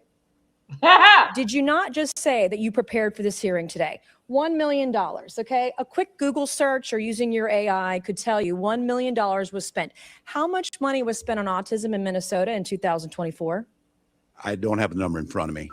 As Were you governor in 2024? I was, but I'm not the Okay, head so of your HHS. excuse before that you didn't know what 2017 autism numbers were because you were not governor, and today you can't answer the numbers about 2024 as governor, and you still said you prepared for this hearing today. It's unbelievable. $343 million was spent in 2024. What percent increase is that from 1 million to 343 million? What percentage increase is that? I'm not here to be your prop. Go ahead and tell me. Wait, are you governor of Minnesota or not? Yes, I am. I'm Okay, not. well, when not I'm a prop governor of for a South member of Carolina, Congress. you can sure as hell bet that I'm going to know the math. The math is 34,200% increase, an increase of Y'all doing it. 343 Get down. This times is good. what it was in this time period. Do you know the Right number of now, here children we in got Minnesota? the governor, Tim I know Walz. that Minnesota ranked as a We top are 3 doing state that. for What children is in The the total last year. population in Minnesota. Minnesota. 5.7 million. Okay. What is the total population of children in Minnesota? I don't have the number in front of me right Are now. you governor of Minnesota? I know 400,000 were cut out of health care last Okay, week by that's the not- actions you made. Are you governor of Minnesota? I am. And you don't know the number of children I residing don't have in the Minnesota? specific number. It's 5.7 million. That's your total What is your age? population. What is the age? 1.2 0 to 5? 0 to 19? You have approximately 1.2 million children in Minnesota. What I'm not age? even governor of South Carolina. Our population in South Carolina is 5.5 million. We have approximately 1.1 million children under the age of 18 in my home state of South Carolina, okay? As governor, I expect you to know this information. Thank God you're not vice president of the United States. Do you know approximately how many children in Minnesota are autistic or on the spectrum? No, I don't have that number. Okay, well, if you take the CDC's roughly 1 in 36 kids are on the spectrum, we're talking about approximately 33,000 kids. In South Carolina, it's about 31,000 or so. What is, do you know what this is per child, spending-wise, in the fraud for autistic kids in Minnesota? Again, I'm not here to be your prop. Go ahead and tell us. Is doing Minnesota math a prop? This is math. We're talking about fraud. Minnesota ranks at the top. Where does South Carolina rank? We're talking about money. Where do South Carolina children rank on healthiness? These are my questions for you. It doesn't go the other way around unless we're debating on the debate stage. And we're not. If you're asking questions about being governor, it does. I'm asking you questions about being governor of Minnesota, which you can't answer. This is basic math. And you can't even answer. Do you even care about kids in Minnesota? They rank near the top in every category. My children are fed. My children are housed. My children have getting health the care. services they need in Minnesota. My children have the best schools. No, you don't. Mr. Chairman, I yield back. Mr. Chairman. Your lady yields back. Mr. Chairman. Who's, Ms. Bobert? Yes. Mr. Chairman. Oh, Ms. Mace. May I make my two motions? Proceed. Okay, thank you. Mr. Chairman, I move that the committee issue a subpoena to the Honorable Pamela Jo Bondi to appear before the committee for a deposition regarding the department's handling of the investigation into Jeffrey Epstein and his associates and compliance with the Epstein Files Transparency Act. A motion has been made. The committee will hold this motion in abeyance until the end of today's hearing. The committee will now proceed with today's hearing. Mr. Chairman, I move that the committee issue a subpoena to the Office of Congressional Workplace Rights for the awards and settlements paid pursuant to Section 415 of the Congressional Accountability Act prior to December 12, 2018, with only redactions allowable for the personally identifiable information of victims, alleged victims, and witnesses. Thank you, ma'am. A motion has been made. The committee will hold this motion. That was good right there with Nancy Mace going after Tim. I mean, he should be able. I mean, if you're looking at those numbers, for instance, just that that massive increase within the autism. I mean, how is that even justifiable? And Nick, that was just the autism. That's one spoke on the 34,000% increase. What just autism? That would be like the best stock in the world if you hit a 34,000. That's like a meme. It's like a meme coin. Yeah. All right, let's continue. Abeyance until the end of today's hearing. Mr. Chairman, I seek unanimous consent. They just hit a government meme coin right there. Chairman, can I have one thing before? Chair recognizes the ranking member. Thank you. I know we'd just like to see Mrs. Mace's motions in writing, which would be great. Okay. Now, before I recognize Ms. Lee, do you have Ms. Randall? Thank you, Mr. Chair. I ask unanimous consent to enter into the record a December 11th, 2025 article from The Guardian titled "Somalis Are the Scapegoat. Fear Rises as Trump Targets Minneapolis Community," which describes the Trump objection. Who is this lady? attacks. That objection's ordered. Chair recognizes Ms. Lee from Pennsylvania. Thank you, Mr. Chair. For the past few months, Democrats on this committee and in the Senate have been holding hearings on the unconstitutional actions of the Trump administration. So we've heard from, in that time, whistleblowers, industry experts, and survivors of abuses of federal agents. They spoke about warrantless searches that they have been subjected to, including federal agents bursting into their homes with guns. They spoke about being shot at and dragged out of their cars, and then, being made to look like they were actually the perpetrators. They spoke about federal agents' use of masks in unmarked vehicles, and the efforts of these agents to hide their identity to escape any sort of accountability. And we heard from the brother of Renee Good, who was murdered by ICE agents in Minneapolis. That is what oversight looks like. Not two hearings on fraud in one single state, which is not even the worst instance of fraud out there, though we all here agree that we should target fraud. Republicans have dragged Governor Walz in again to demonize and target his state because he is a Democratic governor and he is implementing Democratic policies. Republicans took a legitimate investigation and, as per usual, Is fraud just Democratic policy No, at but this she point? just admitted there's fraud in Minnesota. She just admitted On it. child care centers trying to get into buildings with children Oh, as the fraud. wait, they're talking about Yes. us. Now we have just like a random guy lurking around child care centers trying to get into buildings with children as the fraud vigilante. The So we're Somali no children. community has been vilified and made to feel unsafe. And federal benefits are being cut to Minnesota told and you, other Vegas had the light on you, Democrat-led Nick. states. Trump and his administration also used this investigation as a justification for an immigration enforcement push that has created chaos. And I'd just like to say there were never any children there, so if it wasn't for that, they would not be here today. So good work, David. Chaos and fueled violence and resulted in the death of American citizens. Reverend Togar, as a Minnesotan, do you feel that these oversight hearings and the Trump administration's fixation on fraud in Minnesota has made anyone safer in your state? No, they have not. Republicans have been touting alleged fraud in child care centers and the need to protect children. But since the immigration enforcement push, have kids been able to be kids? Have they felt comfortable going to school or playing out in public with each other or with their friends? They have not been safe. They've not been able to go to school, to be in playgrounds, to be in libraries and places you would normally expect to find them. Are you worried about the long-term impact of being surrounded by violence and uncertainty and what it could have on these children? I'm deeply concerned about that. Bro, Minnesota's like the homeland for riots to take place. This has been going on for a long time. They literally let their city burn. Yeah, Walls did. And I know that their teachers and their parents are as well. You were arrested earlier this year while protesting ICE agents and deportations. Why was it important for you to, and other clergy members, to speak? Bruh, so this lady's a protester. She's a criminal. She's a protester. No, Out against Trump's administration's actions in Minnesota and elsewhere? Thank you for your question. I was arrested along with 99 other faith leaders in Minnesota, many of whom could be here today. And we were compelled to action to stand on the side of the most vulnerable in our communities and those who have been facing enormous cruelty and unfair actions on the hands of ICE, and we needed to stand alongside them, as have many others in our faith traditions in history. We stand along with those. How could you stand alongside them if they're afraid to go outside? I want to thank you for coming in today and for, of course, having the courage to stand up to the attacks against your community. This, as we can all see, was never truly about fraud. It is a part. Bro, this has always been about fraud. This is literally why we're here. Fraud committee.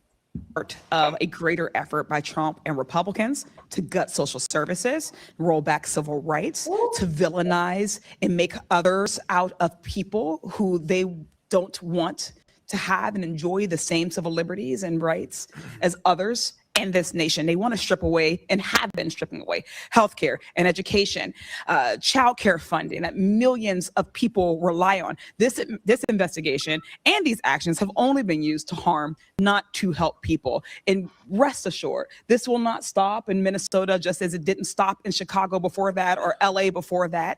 This is a blatant attempt, blatant authoritarian grab that the Trump administration has been persistent in. It will come to all shores if we do not all take a collective stance. But more than that, urging my colleagues in the Republican caucus or conference to take up their job and their task as a co-equal branch of government. We do not serve as the lapdogs, as the cult followers of Donald Trump, of a president. When there are abuses or overreach, it is supposed to be us that takes a stand. And I would hope that at some point in the 119th Congress, some Republican with a gavel will do so.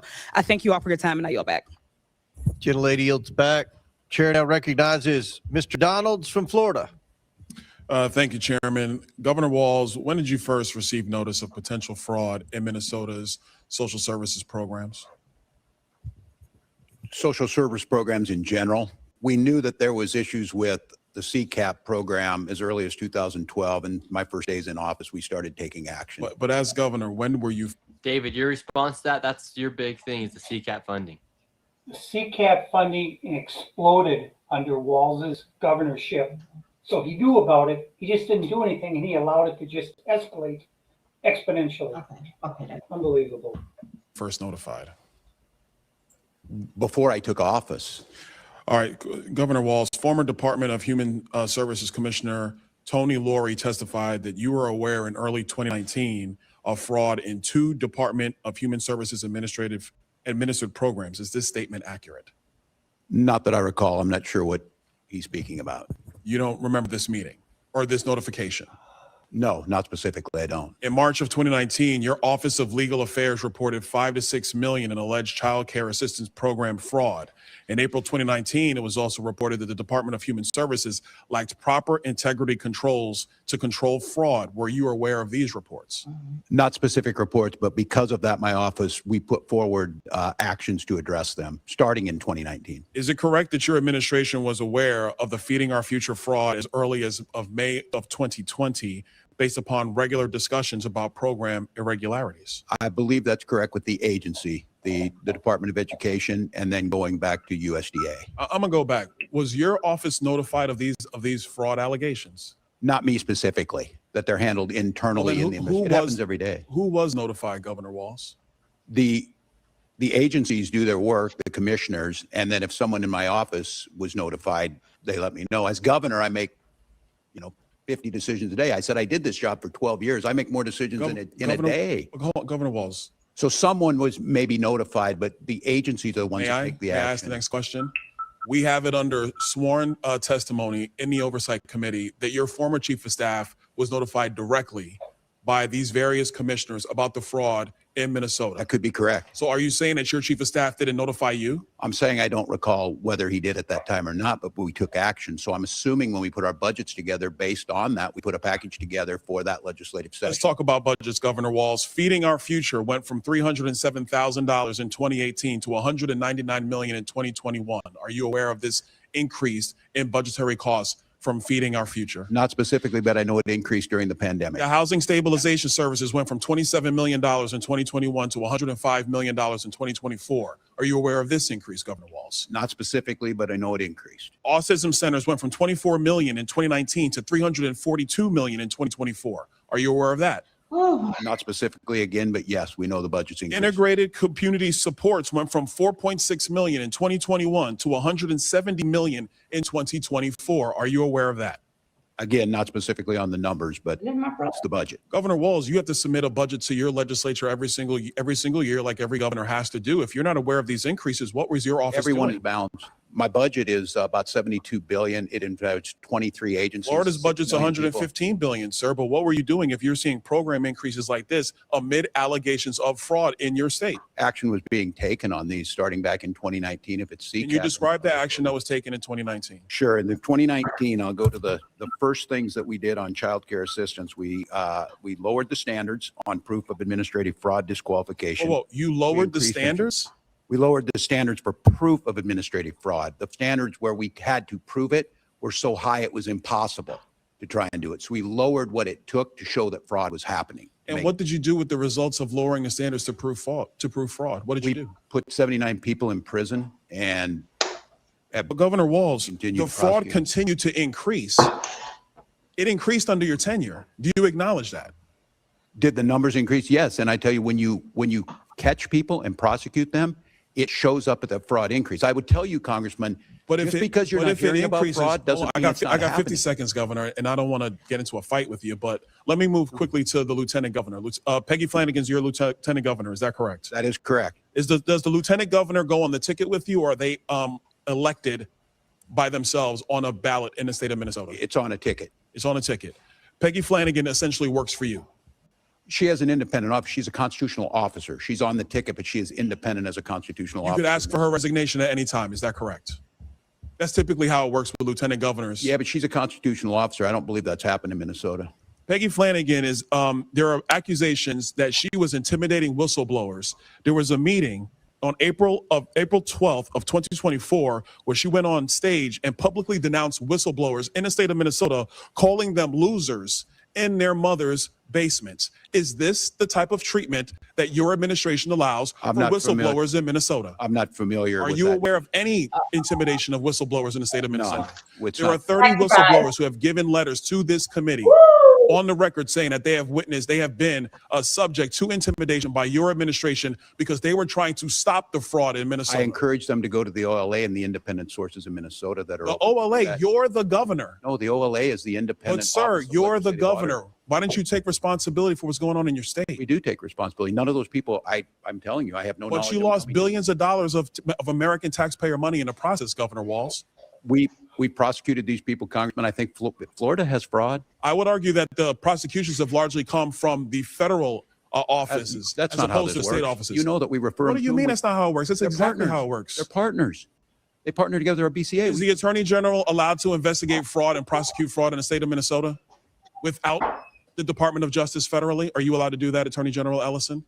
Yes, and we do prosecute Medicaid. Yes, and we do prosecute Medicaid fraud all the time. We've prosecuted over 300 people. Apparently not enough because Minnesota's rife with it. I yield back. Gentleman yields back.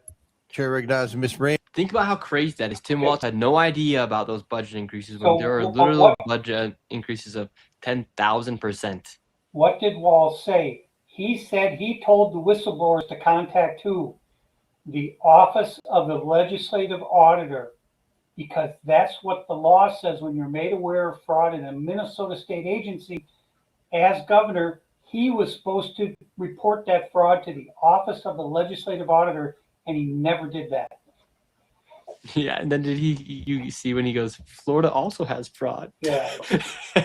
That needs to get meme. That needs to be turned into a meme when he's So like, he's admitting that Minnesota has fraud over and over again. yes.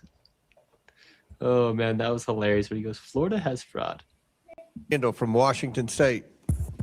Thank you, Mr. Chair, and thank you, Governor Walz, Attorney General Ellison, and Reverend Tolgard, for being here to shed light on the impacts of the Trump administration's harmful actions in Minnesota, and frankly, to be pulled into some really ridiculous question lines. The escalation in attacks from this administration on social services programs in democratically led states like Minnesota on the heels of the big ugly law's billions of dollars of Medicaid cuts last summer. She is a clearly Democrat, devastating our U.S. communities. representative for Washington's 6th congressional district. Do I believe Congress has a responsibility to reduce opportunities for misuse and fraud where we have seen evidence that it exists? Sure. That's why I introduced the Federal Program Integrity and Fraud Prevention Act, a bipartisan bill that would prevent individuals who have been convicted of fraud from applying for federal contracts. Mr. Chairman, if you are serious about addressing fraud, I'd love to see this committee hold a hearing on my bill, which was developed based on feedback from nonpartisan inspectors general, whose entire job is overseeing the appropriate administration of government programs. And let me remind my friends on the other side about Mississippi, a state with Republican leadership where over $77 million in temporary assistance for needy families funds were misused. One of the perpetrators of that fraud, former NFL quarterback Brett Favre. This oversight committee, this hearing is called Oversight of Fraud and Misuse of Federal Funds in Minnesota. It has nothing to do with So Nick, she said she's Mississippi. introducing legislation to keep anyone from with a fraud conviction from getting a federal contract. What does that have to do? I mean, These people are losing their minds. yeah, I They can't just take don't this want to forward. accept the fraud. All right, let's keep going. Have a word for that. I also have a lot of Republican colleagues here who talk about being fiscally responsible and reining in federal spending. Again, I also believe we should be fiscally responsible, but to me, responsible governing means that we invest in transformative universal health care that saves us money in the long term. Childcare policies that give the budget back $7 on the dollar spent in long-term costs for the children who benefit.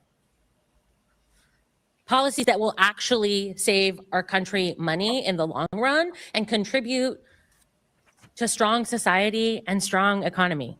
Not slashing social services, not defunding hospitals, not eliminating childcare programs. Governor Walz, why do you think the Trump administration is so obsessed with fraud in Minnesota when its own agencies have found other states with even worse problems?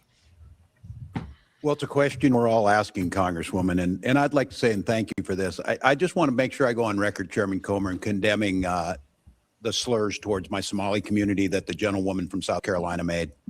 Thank you.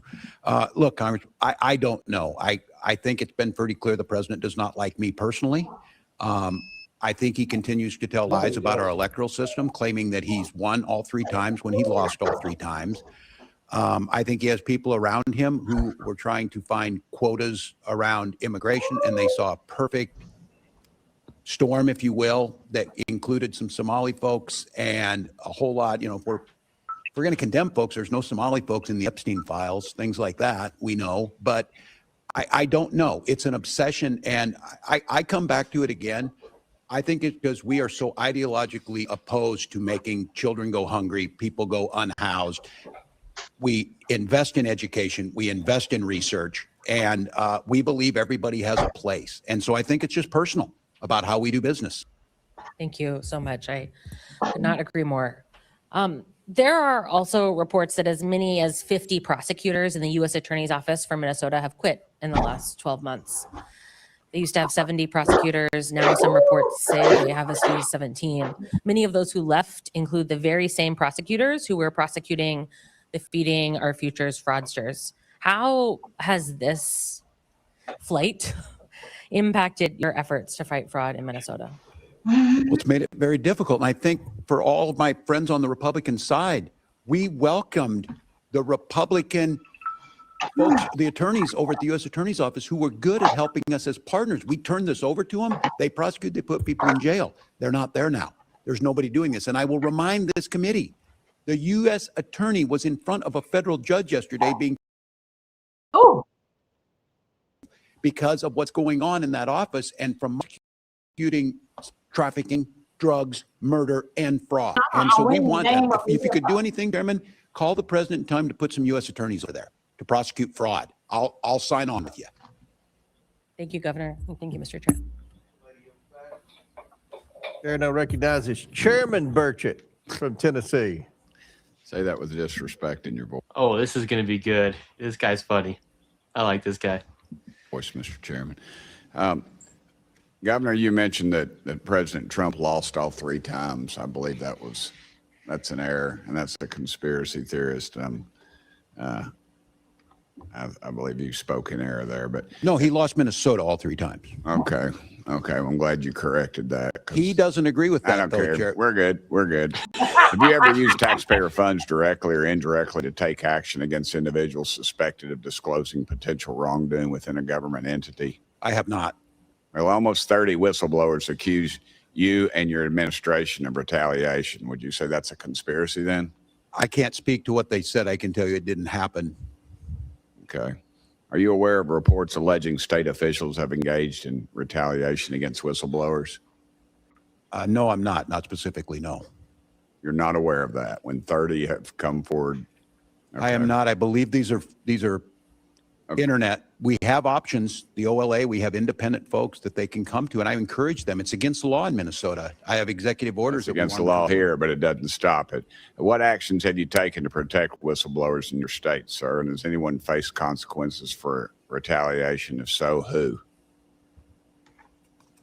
Well, in Minnesota, we have nonpartisan legislative auditor. We have zero tolerance. The Minnesota Whistleblower Protection Act prohibits retaliation. I signed executive order in 2025, added protections. The law explains and clarifies protections around what reports are protected and who can report issues. They're strong. When I was here, I was an advocate for the IGs, and I think that's well known in my 12 years here that we need them. Okay. Well, a whistleblower told our office that her supervisor at the Minnesota Department of Health and Human Services threatened to make her job difficult. And the supervisor that did that later received a promotion. Would that surprise you? And can you confirm if this account is accurate? No, I can't confirm it, and I don't make HR decisions, but when I'm being very clear about this, there's a zero tolerance for whistleblower retaliation in Minnesota. Can you, how can any agency combat fraud when retaliation goes unchecked? It makes it more difficult. That's why we don't allow it. Do you think that any the fraudsters sent stolen funds to Somali terrorist groups? Pardon me? Do you think that any of the Somali folks that received funds sent any of that money to any of the stolen funds to Somali terrorist groups? There's been reports done and investigations done on this, and I don't believe there's any proof to support that. Okay. Mr. Attorney General, do you recall a December 2021 meeting with individuals connected to Feeding Our Future, during which you stated there will be cases that I want you to feel free to call me directly, and then I call up and what's the problem? And let me tell you, just letting the inquiry from AG is sometimes enough to make people knock it off. Congressman, yeah, I was at a meeting like that. Let me just say that I've reported on this numerous times. I've been in front of a committee in the Senate.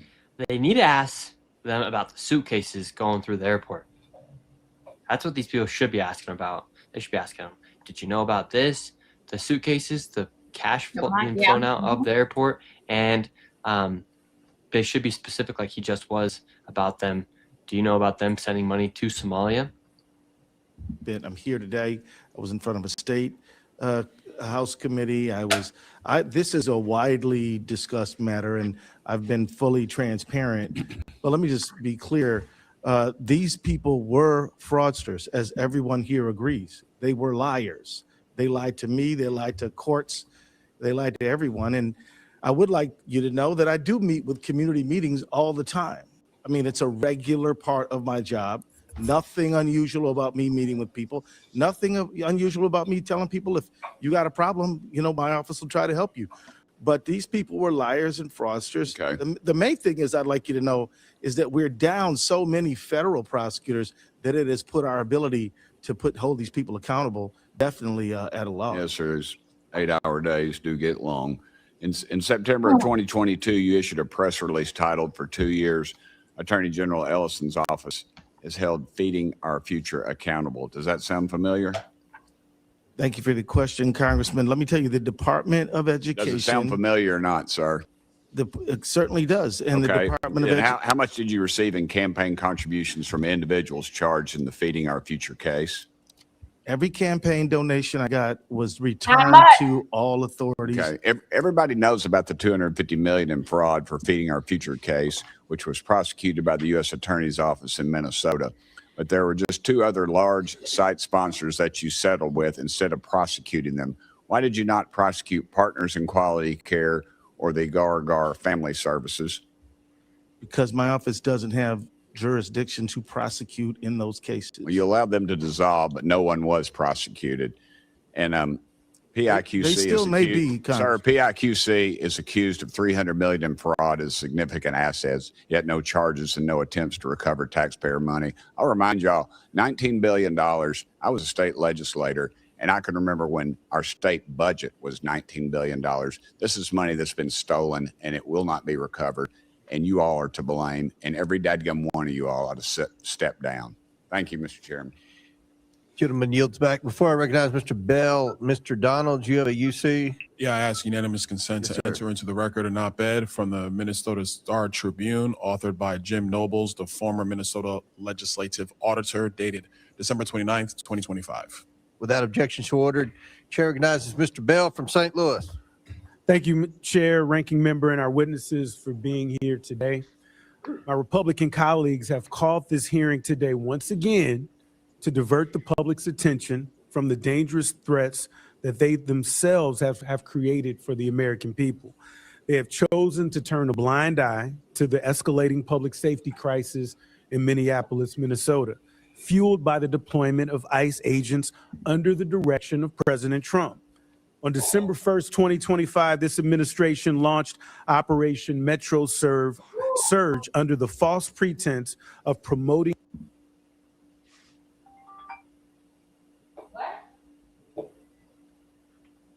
public safety in Minneapolis. Since then, we have witnessed several deaths, including the brutal killings of Renee Good on January 7th, 2026, and Alex Preddy only a few short weeks later on January 24th. News reports state that in 2026 alone, there have already been 8 additional deaths at the hands of federal agents. We are now living in one of the deadliest periods on record, with more deaths carried out by ICE agents in recent years than at any time since 2004. Under this administration's direction, masked agents have inflicted trauma that will remain in these communities and neighborhoods. There's a lack of accountability and justice.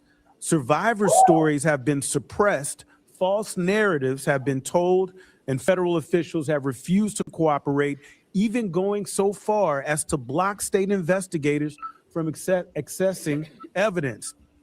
Angie Ellis, as the chief legal officer for the state of Minnesota, what level of cooperation would you expect from the federal government during an investigation of this magnitude?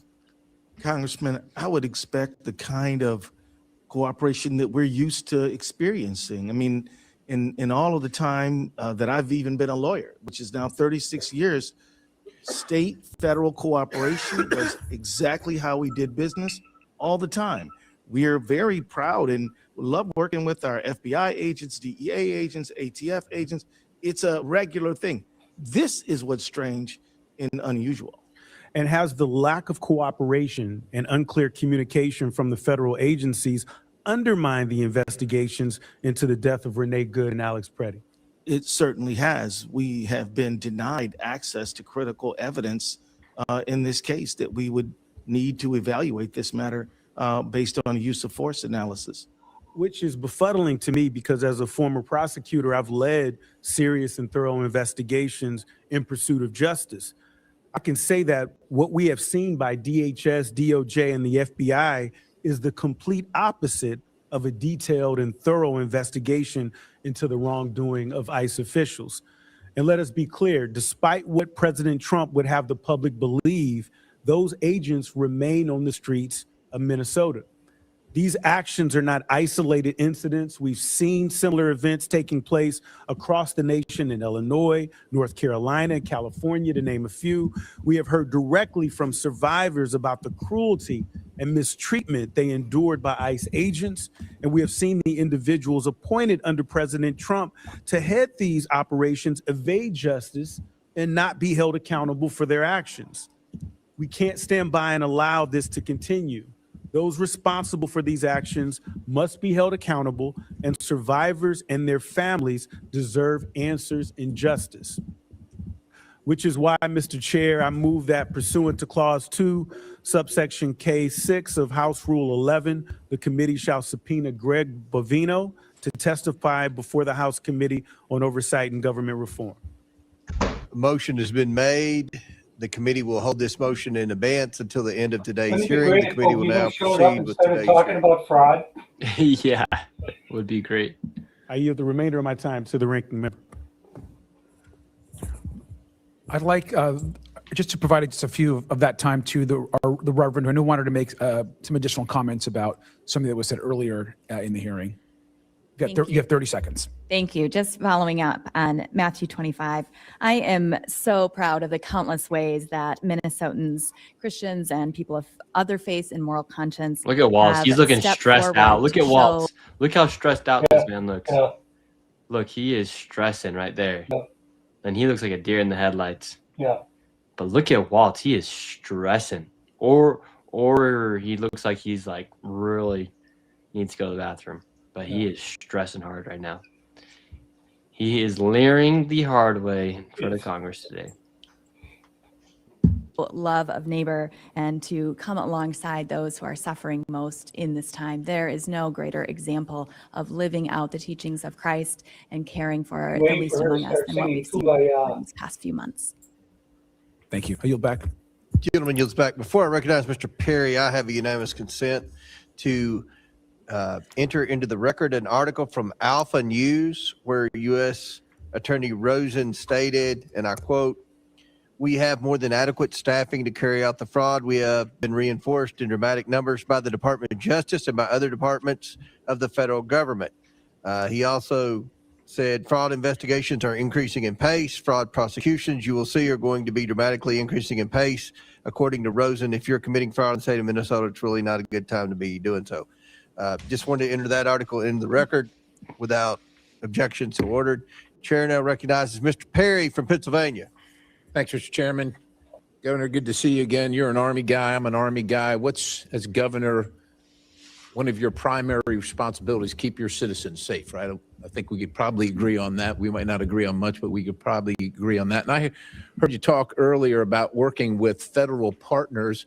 There's a lot been discussed here about fraud of various kinds, but I want to talk about something that seems to me, quite honestly, a dereliction of duty, or certainly a huge lapse in judgment. And you were governor in October of 2023, right? Just want to make sure we're on the same page here. And you signed the Minnesota Driver's Licenses for All Act. Is that correct? That's correct. That's correct, right? So now, look, I'm not going to hold you to knowing every single thing in these laws. There's a lot of paragraphs and wording and so on and so forth. But under your law that you signed, it prohibits the disclosure of information contained in the license or identification card applications for enforcing Title 8 of the United States Code. Just to make sure, are you familiar with what Title 8 deals with? I'm not specifically. Okay, so it deals with immigration, nationality, and aliens. Particularly, the law that you signed eliminates the requirement for Social Security numbers or proof of lawful presence.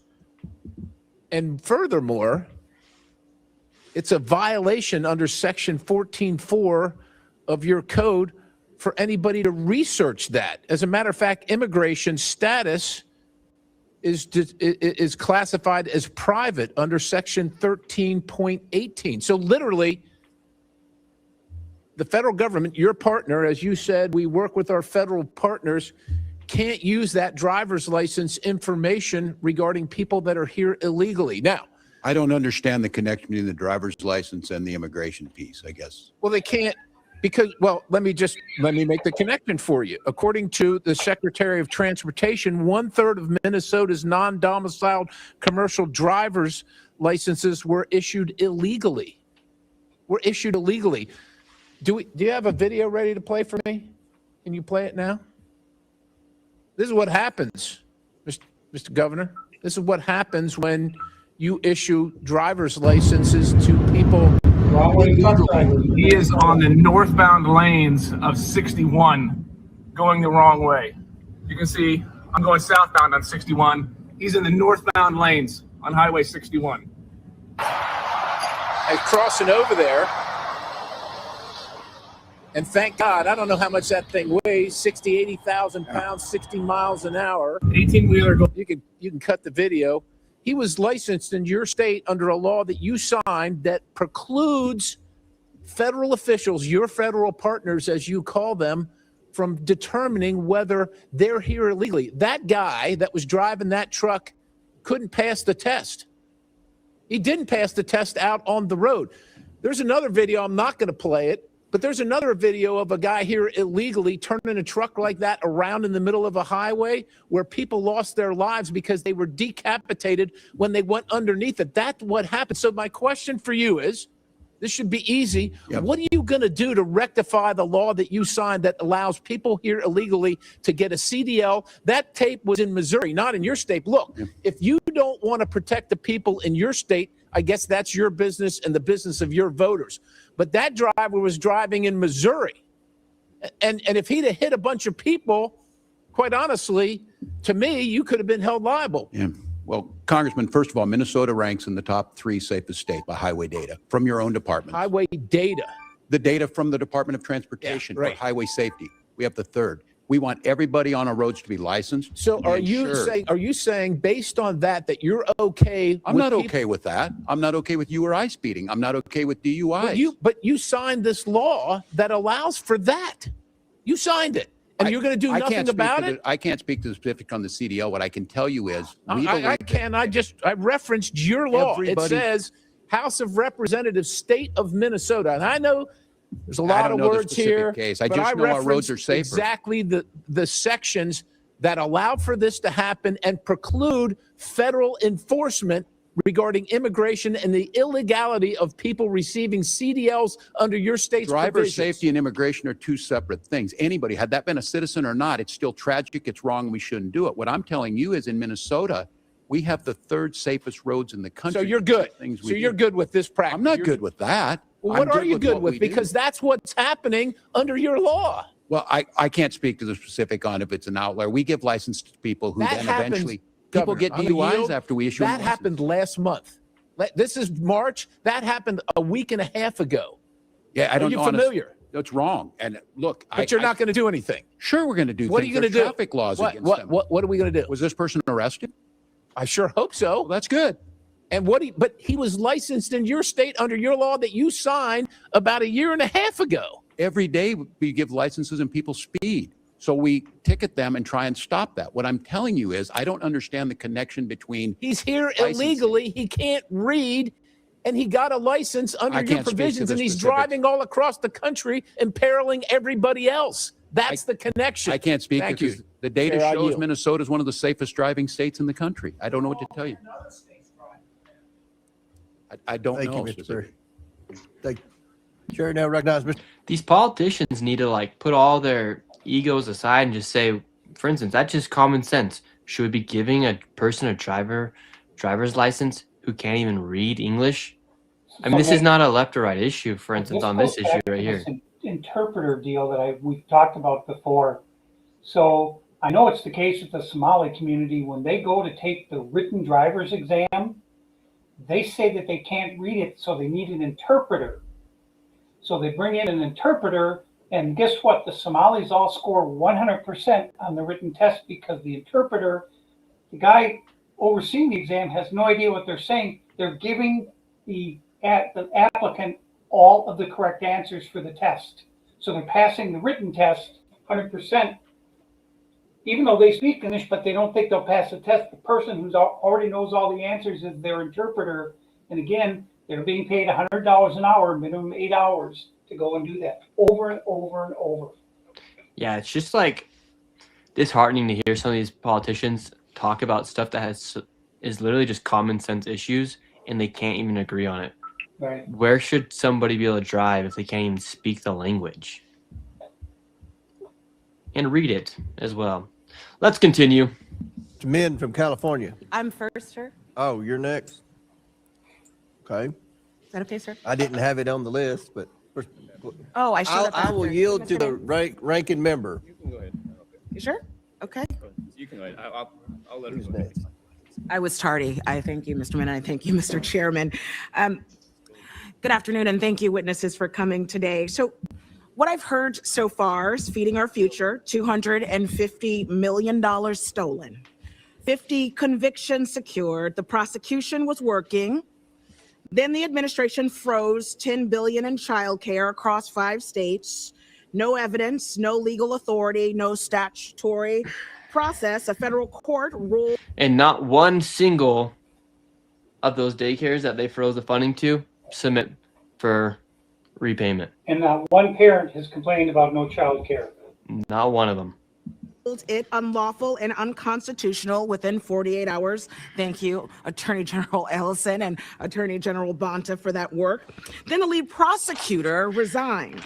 His team followed. Those prosecutions are now at risk. So the record shows they froze $10 billion illegally, lost in court immediately, and dismantled the prosecution, actually putting fraudsters in prison. Every single action made the fraud worse. This isn't incompetence, because incompetence is random. This was targeted, legally defective, and prosecutorially catastrophic. If this committee was serious about fraud, the first witness should have been the HHS official who sent the letter, not the Attorney General who beat them in court. Attorney General Ellison, what are we doing here? And I want actually to ask you, what is your office doing systemically to prosecute fraud in the state? Well, thank you for the question, Congresswoman. We, as I said, prosecuting Medicaid fraud is a very important work that we do. We do it every single day. We've secured millions of dollars for people. We've gotten millions in restitution. We've convicted people and held them accountable. We also represent state agencies and help those agencies support the work that they do. The fact of the matter is that this work we do to stop fraud is helping to protect public money. We're proud of it, and we also support federal prosecutions by providing them with information that they need to prosecute fraud, which we have done and will, of course, continue to do. So, sir, tell me this: how has the ability to prosecute that fraud and social services programs been affected by this administration? Well, it has been devastated by the actions of this administration. This administration has cut the number of prosecutors, but also has redirected FBI agents to do immigration as opposed to. Why have they cut those prosecutors? Those prosecutors actually, I said cut, but they actually resigned as a matter of conscience because the administration was trying to force them to investigate the widow of Renee Good. Say more. So many of them said that they couldn't work under those circumstances because it violated their personal ethical requirements. So they quit. So they left their jobs that they had sworn to do en masse because they were conflicted with conscience. That's right. And may I add, Congresswoman, that we have had motions to dismiss for the violation of a defendant's right to a speedy trial granted by judges in Minnesota because there's not enough federal prosecutors. And, one of those was a person who was a violent offender who was being prosecuted for felon in possession of a firearm. Case was dismissed because there are not enough people to perform the functions of prosecuting people who commit crimes. So this is having a devastating effect on our state. And in addition to all that, Congresswoman. Well, so let me get this straight. Help me understand. 50 convictions secured, additional prosecutions in limbo. The administration's prosecutors have quit because the staging of how this all works, they believe, and they have said on record, is immoral. Why are we here? I've been wondering that, Madam. Because aren't you saying that you would love for the prosecutions that are dangling in the wind, you would love for those folks to face justice? Absolutely. Stealing public money. So the ask would be then to the administration for what? With this committee here, I think your colleague, the governor of your great state, said you want more federal prosecutors on this case. Yes, but we should go back to the Hippocratic Oath of do no harm. I mean, it would be good to just stop doing things that shouldn't be done, such as demanding that prosecutors investigate Renee Good's widow. Right. That's right. Well, I want to thank you all so much for coming today. And to the Reverend, I was able to come to your state briefly. And like one of my colleagues said, I did go by the site of Miss Good's death, and it was heartening to see the solidarity in your community. There were about 150 Christians reciting the Lord's Prayer over and over and over. You all are showing us what good really means. Thank you so much for being here today. And I'll yield back. Gentlelady yields back. Chair organizes Mr. Crane from Arizona. Thank you, Mr. Chairman. Thank you to our guests for coming today. I want to start with you, Attorney General Ellison. In an interview with CNN host Laura Coates, she asked you about whether or not you did enough to stop the fraud. You remember that interview, Attorney General? Congressman, I got to admit that I don't remember the details. Can we play the video, please? How short term is the memory of these people? They don't remember anything when it comes time to answering. And he brought up the Hippocratic Oath. That's what a doctor takes. The Attorney General doesn't take a Hippocratic Oath. What is he talking about? Mm-hmm. But seriously, how do these guys not remember anything? Like, obviously they remember, but there's one. Yeah. That's like their way of saying, like, I plead the fifth. I don't know.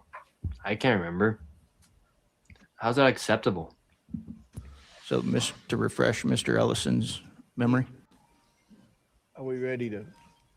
It may take us a second on that. I'm sorry. Okay, I'll just tell you what you said when she asked you if you'd done enough to stop the fraud, and she mentioned the $9 billion. You said, "Of course we have done enough. We're doing more every single day. This is a political matter. This is not a serious thing. Do you remember saying that, Attorney General Ellison? I remember the conversation. What I remember was that I was lamenting the politicized nature of this very serious problem. You said it's not a serious thing. So now you're saying fraud is a serious thing. Okay, well, that's Politicizing not what fraud you is said not on a serious CNN, Mr. Ellison. You said this is a political matter, and this is a quote. This is not a serious thing. So I notice you're changing your tune now that you're before the House Oversight Committee. I would have to. Do you understand, Mr. Attorney General, why this adds gasoline to the fire when Americans are so frustrated with this government for their out of control spending and the amount of money they Just got caught in his own lies. pay in taxes, and then to see $9 billion of it, an estimate of $9 billion getting stolen of their taxpayer dollars and being used to fund cars and vacations and homes and even fund terrorism? Do you understand how statements like that throw gasoline on the fire, sir? Congressman, I believe that you are mischaracterizing what I said. No, I actually read you the quote. I'm not And Mr. Crane, that mischaracterizing it all. video's ready if you still want it. It's up to you. Yeah, let's play it, please. This is going to be good. Is that there has been hundreds of millions of dollars, but now there are some estimates that there could be $9 billion or more. And Noam was just suggesting they took hundreds of people off the street who were involved in fraud. Are you confident your office has done enough? Of course, we've done enough, and we're doing more every single day. This is a political matter. This is not a serious thing. So how are you going to sit here, Attorney General, saying I'm mischaracterizing? I read word for word your quote. I then showed it to the entire dais, the entire audience here today. How are you going to sit here and say that I mischaracterized you? Congressman, I believe you mischaracterized me because clearly what I was referring to by not serious is that the serious issue of fraud is being politicized and converted into a political weapon. That is not a serious matter in my view. That is something that I believe all of us should take seriously, but we're not taking seriously enough. So, sir, I would say very clearly, fraud is a odious, horrible, malignant thing. And that's why it should not be turned into a political weapon, but we should come together on a bipartisan The reason it's basis to becoming stop it. political, sir, is because of statements like that when confronted with the $9 billion of fraud in your state as the top cop in your state that you're clearly not doing enough to address. I want to move on. Reverend Tolagard, you said in your opening statement that today's hearing is about fraud in Minnesota, quote, unquote, which is serving as a pretext for the terror the federal government has brought to the people of Minnesota. This fraud has been used as a rationale for deploying 3,000 federal immigrant enforcement agents into our state. Did you say that, Reverend? Yes. This is absolutely false. These federal agents were actually brought in to the state of Minnesota for a very specific operation to remove illegal alien criminals. It wasn't because of the fraud. That's being handled under a completely different agency and ICE and everything else. That's the U.S. District Attorney, okay? Did you know that? The administration has linked all of these things together. Well, they've linked the fact that you guys supported an open border that let in $15 to $20 million, and some of the fallout from that is fraud, like the $9 billion we're talking about today. Some of it are the rapists, the gangsters, the people that are committing fraud. They're burglarizing people, they're carjacking people. It's all kind of linked together. It's also linked to the SAVE Act, which many of you guys and my Democrat colleagues don't want to vote for, even though 83% of Americans support it. It's all linked together, but that's not what this operation was about. So you're bearing false witness in this hearing today, because that's not what that operation was about at all. What I'm here to talk about is the suffering of Minnesotans at the hands of federal agents, including children and their parents, and the great devastation and harm that it has caused across our state and across our wonderful communities. Have you spoken out about Lake and Riley or any of the American victims that have been raped, murdered, or killed by these illegal aliens, Reverend? I didn't think so. I yield back. Gentleman yields back. Now chair recognizes Mr. Min from California. Thank you, Mr. Chair, for convening in this hearing. Let's start at the outset by just stating the obvious. Waste, fraud, and abuse are horrible. They're stealing from taxpayers. They're taking money and food out of the mouths of hungry kids. I've spent my career fighting against fraud. I started my career at the SEC, prosecuting corporate fraud, continued on as a law professor, teaching the next generation. And as someone on the Oversight Committee, this is a very, very important issue to me. Again, every dollar that is stolen from these programs is a dollar that's not just taken from us hardworking taxpayers. It is something that is meant for a better use. And so I appreciate the gist of this hearing, but as I pointed out in prior hearings on allegations of fraud in Minnesota, the singular and exclusive focus on the Somalian community in Minnesota seems very partisan and wrong, because we know there's massive fraud across this country, particularly in southern states, including states like Florida and Mississippi. Mississippi is still at trial right now, over $77 million in welfare fraud. Federal prosecutors have recently arrested a Russian national accused of submitting billions of dollars in fraudulent schemes in Texas and Florida. And of course, Oklahoma and Alabama consistently rank as the highest states when it comes to SNAP fraud. And yet we've only focused on Minnesota. Why?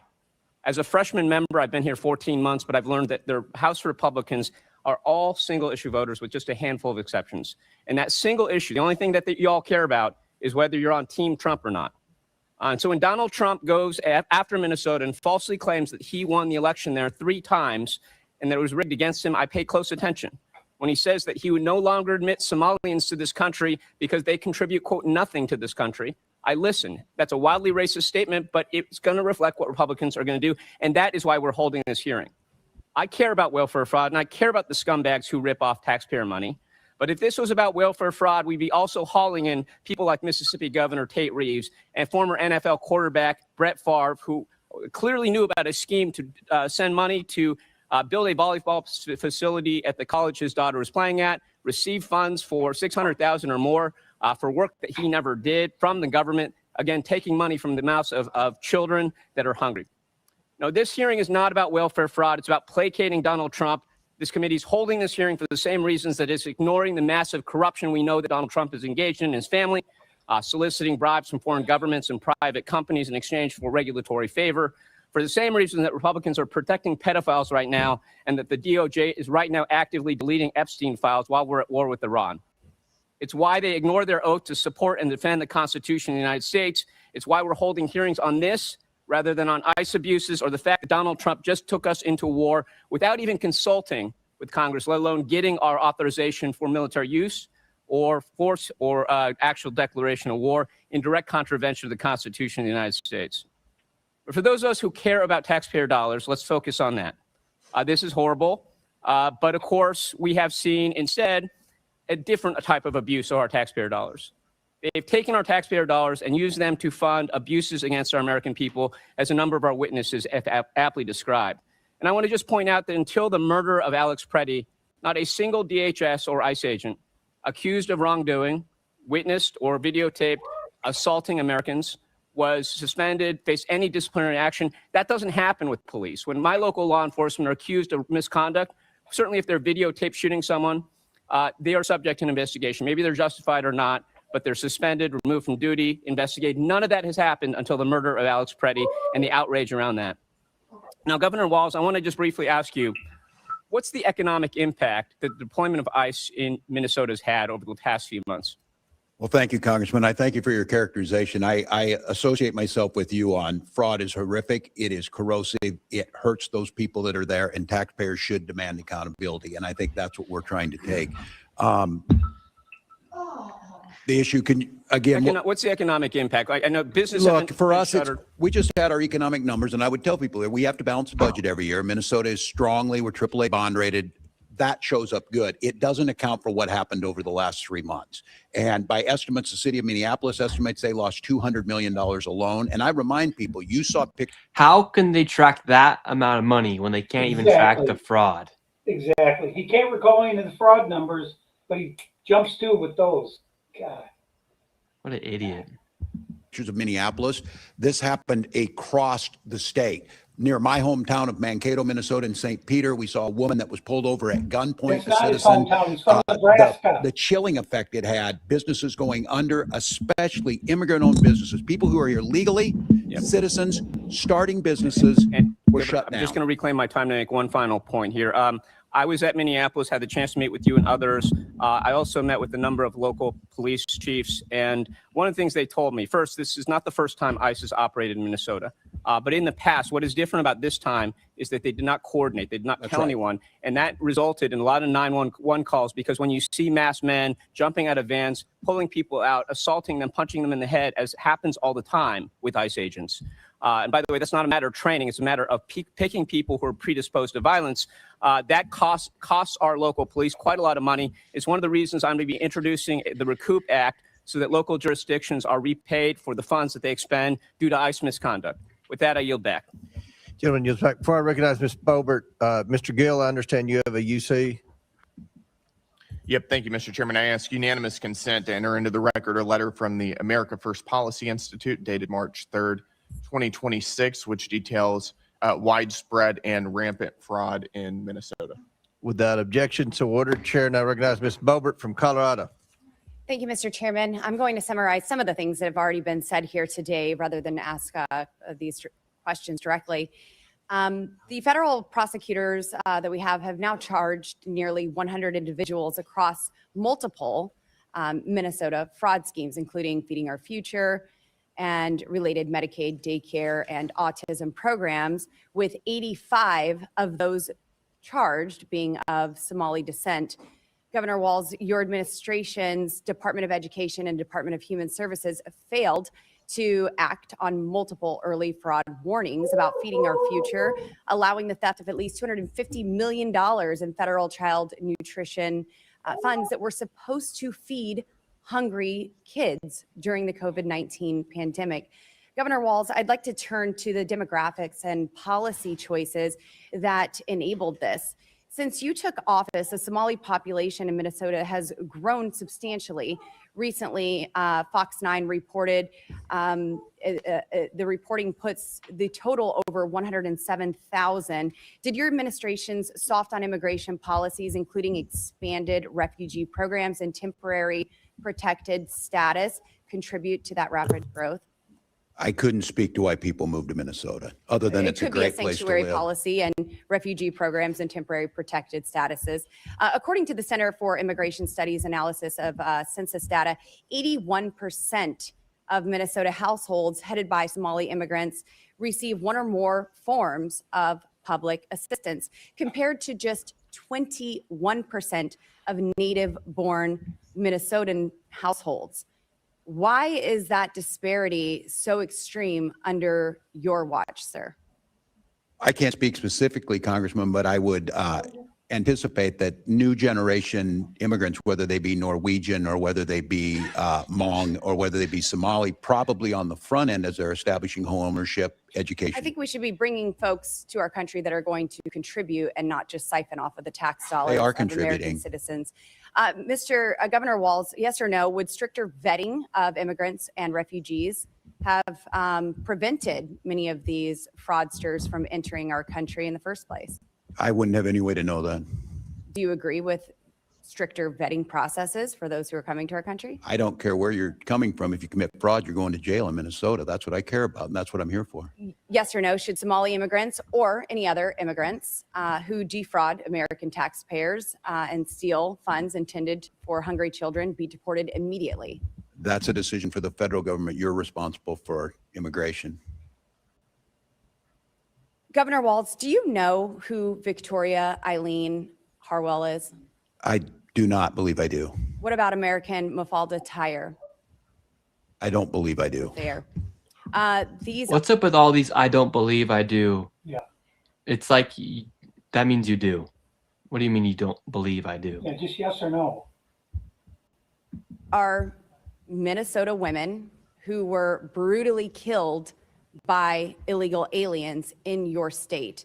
You don't know who they are, so I would also assume that you did not attend their vigils or speak out to their families when they were brutally killed by illegal aliens. I'm in not your familiar state. with both of these, no, Congresswoman. No, just the hard-hitting CNN ones. Yes or no, would you support ending Minnesota's sanctuary policies to stop these fraudsters and murderers from using your state as a safe haven? Well, as I said on June 12th, we don't have sanctuary policies, and Tom Holman reiterated that here in the past few weeks that we do not either, and that we are cooperating Will you as required. direct, thank you, Governor, will you direct local law enforcement to fully cooperate with ICE and federal agents and follow federal immigration laws that are currently on the books? They do. If they want to do more, they can, but we have a floor that they have to. And that's been proven time and time again in Minnesota over this. That's why they're leaving, because we had cooperated. Okay. Final question for you, Governor. There are multiple documented reports of Somali immigrants entering sham marriages, including siblings and close family members, solely for immigration purposes. Are you aware of these reports, and what, if anything, has your administration done to stop this kind of immigration fraud happening in your state? States are not responsible for immigration screening, and I'm not familiar with what you're You're not referencing. responsible for any vetting whatsoever? Federal Well, government. this is happening under your watch, and there's immigration fraud, so we will do everything that we can.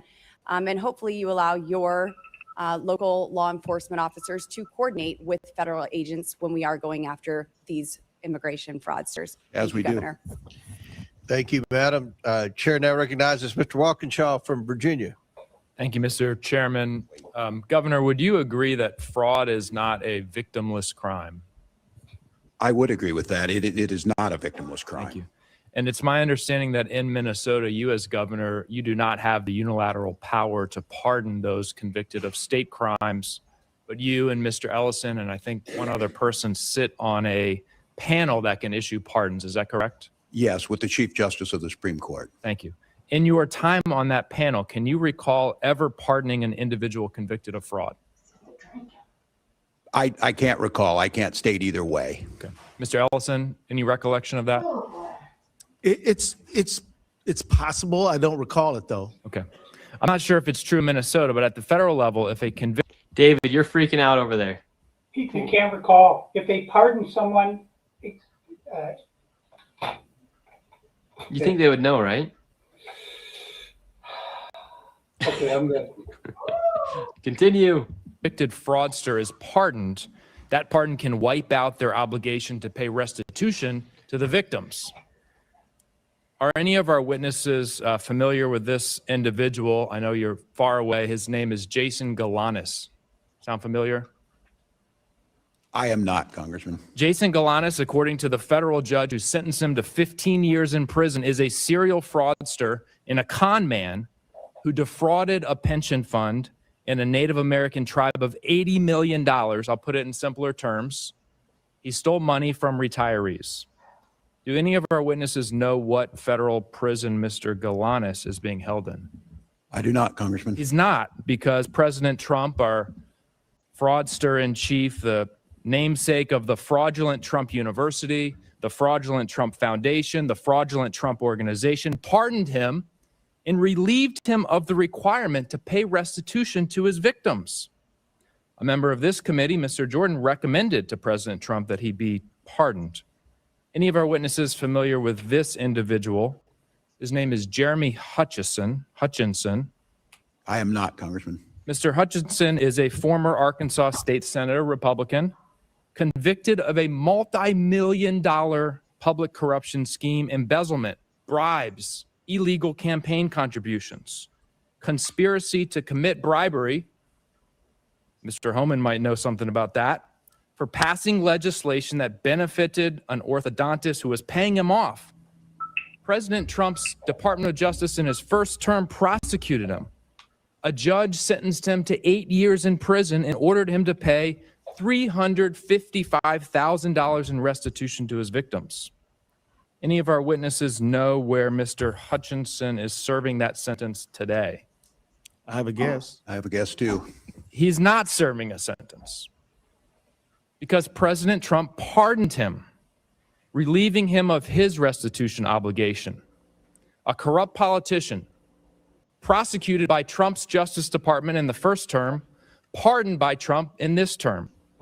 Trump has pardoned fraudster after fraudster, denying victims, we talked about victims, taxpayers, senior citizens, children, the restitution they deserve, $1.3 billion. That's the total that Trump's pardoned fraudsters have been relieved of paying their victims. The chairman called this hearing because he's concerned about fraud, about accountability. I share those concerns. But where is the hearing on the $1.3 billion Trump has relieved his pardoned fraudsters from paying their victims? Did those victims get a voice in this Congress? There's a lot of outrage today. Raised voices on both sides. Will we raise our voices on behalf of those who have been victimized by President Trump's pardoned fraudsters? Governor Walz, what signal would it send if you and Attorney General Ellison and the judge who sit on this panel were to pardon some of the fraudsters who have committed this fraud in Minnesota? What signal would that send? What impact could that have? Congressman, I believe it would send a signal that we don't take it seriously, because you have to put these people in jail. They have to serve their lengthy sentences, and they have to do restitution. And just hypothetically here, if you were to pardon one of those individuals, how would you explain it to the victims of that fraud, the taxpayers across the country, those individuals who didn't get access to the social services they need because the money was stolen? How would you explain it to them? I don't believe I could. I don't think you could either. May I share, Please. Congressman, that generally when people get any kind of a pardon in Minnesota, they've done all their sentence. And Governor Walz is very careful to say, have you paid every penny you owe people? Yeah. So that's kind of how we do pardons in Minnesota. Well, these folks have not paid their pennies, $1.3 billion worth of pennies. Would the gentleman yield the question? My time's expired, Mr. Chairman, so I'll it's your give you time. more time if you want. Sure. I mean, you mentioned Jason Galanis, and that piqued my interest, and I'm sure it did Mr. Biggs as well. And I think, and you are correct, he did defraud an Indian or a Native American pension fund. Do you know who his partner was? I know all the background of it. The point is, he stole money from Would you people. state who his partner was? It is Hunter Biden. And Jason Galanis served in prison for how long, Mr. Biggs? 2 years. No, that's incorrect. No, That's he false. served in prison for years. many years. And they were equal partners. And Galanis blew the whistle during our Biden investigation, and he was raped. He was raped in prison right after that. So that's correct. Will the victims of his fraud get their money back? Why I don't did know. President Maybe Trump ask Hunter Biden. Why You all did defend it, but ask you weren't President here. Trump? You weren't Ask here in President your Trump. defense. You weren't here Ask during the Biden President Trump investigation. to get the You've victims been here their about money 3 back. months, but you know more than anybody about everything. So, Chairman, Mr. Chairman. the chair recognizes Mr. Biggs from Arizona. Thank you, Mr. Chairman. And I'm glad you brought it up, because of the 10 partners in that fraud that you mentioned, 9 of them went to prison.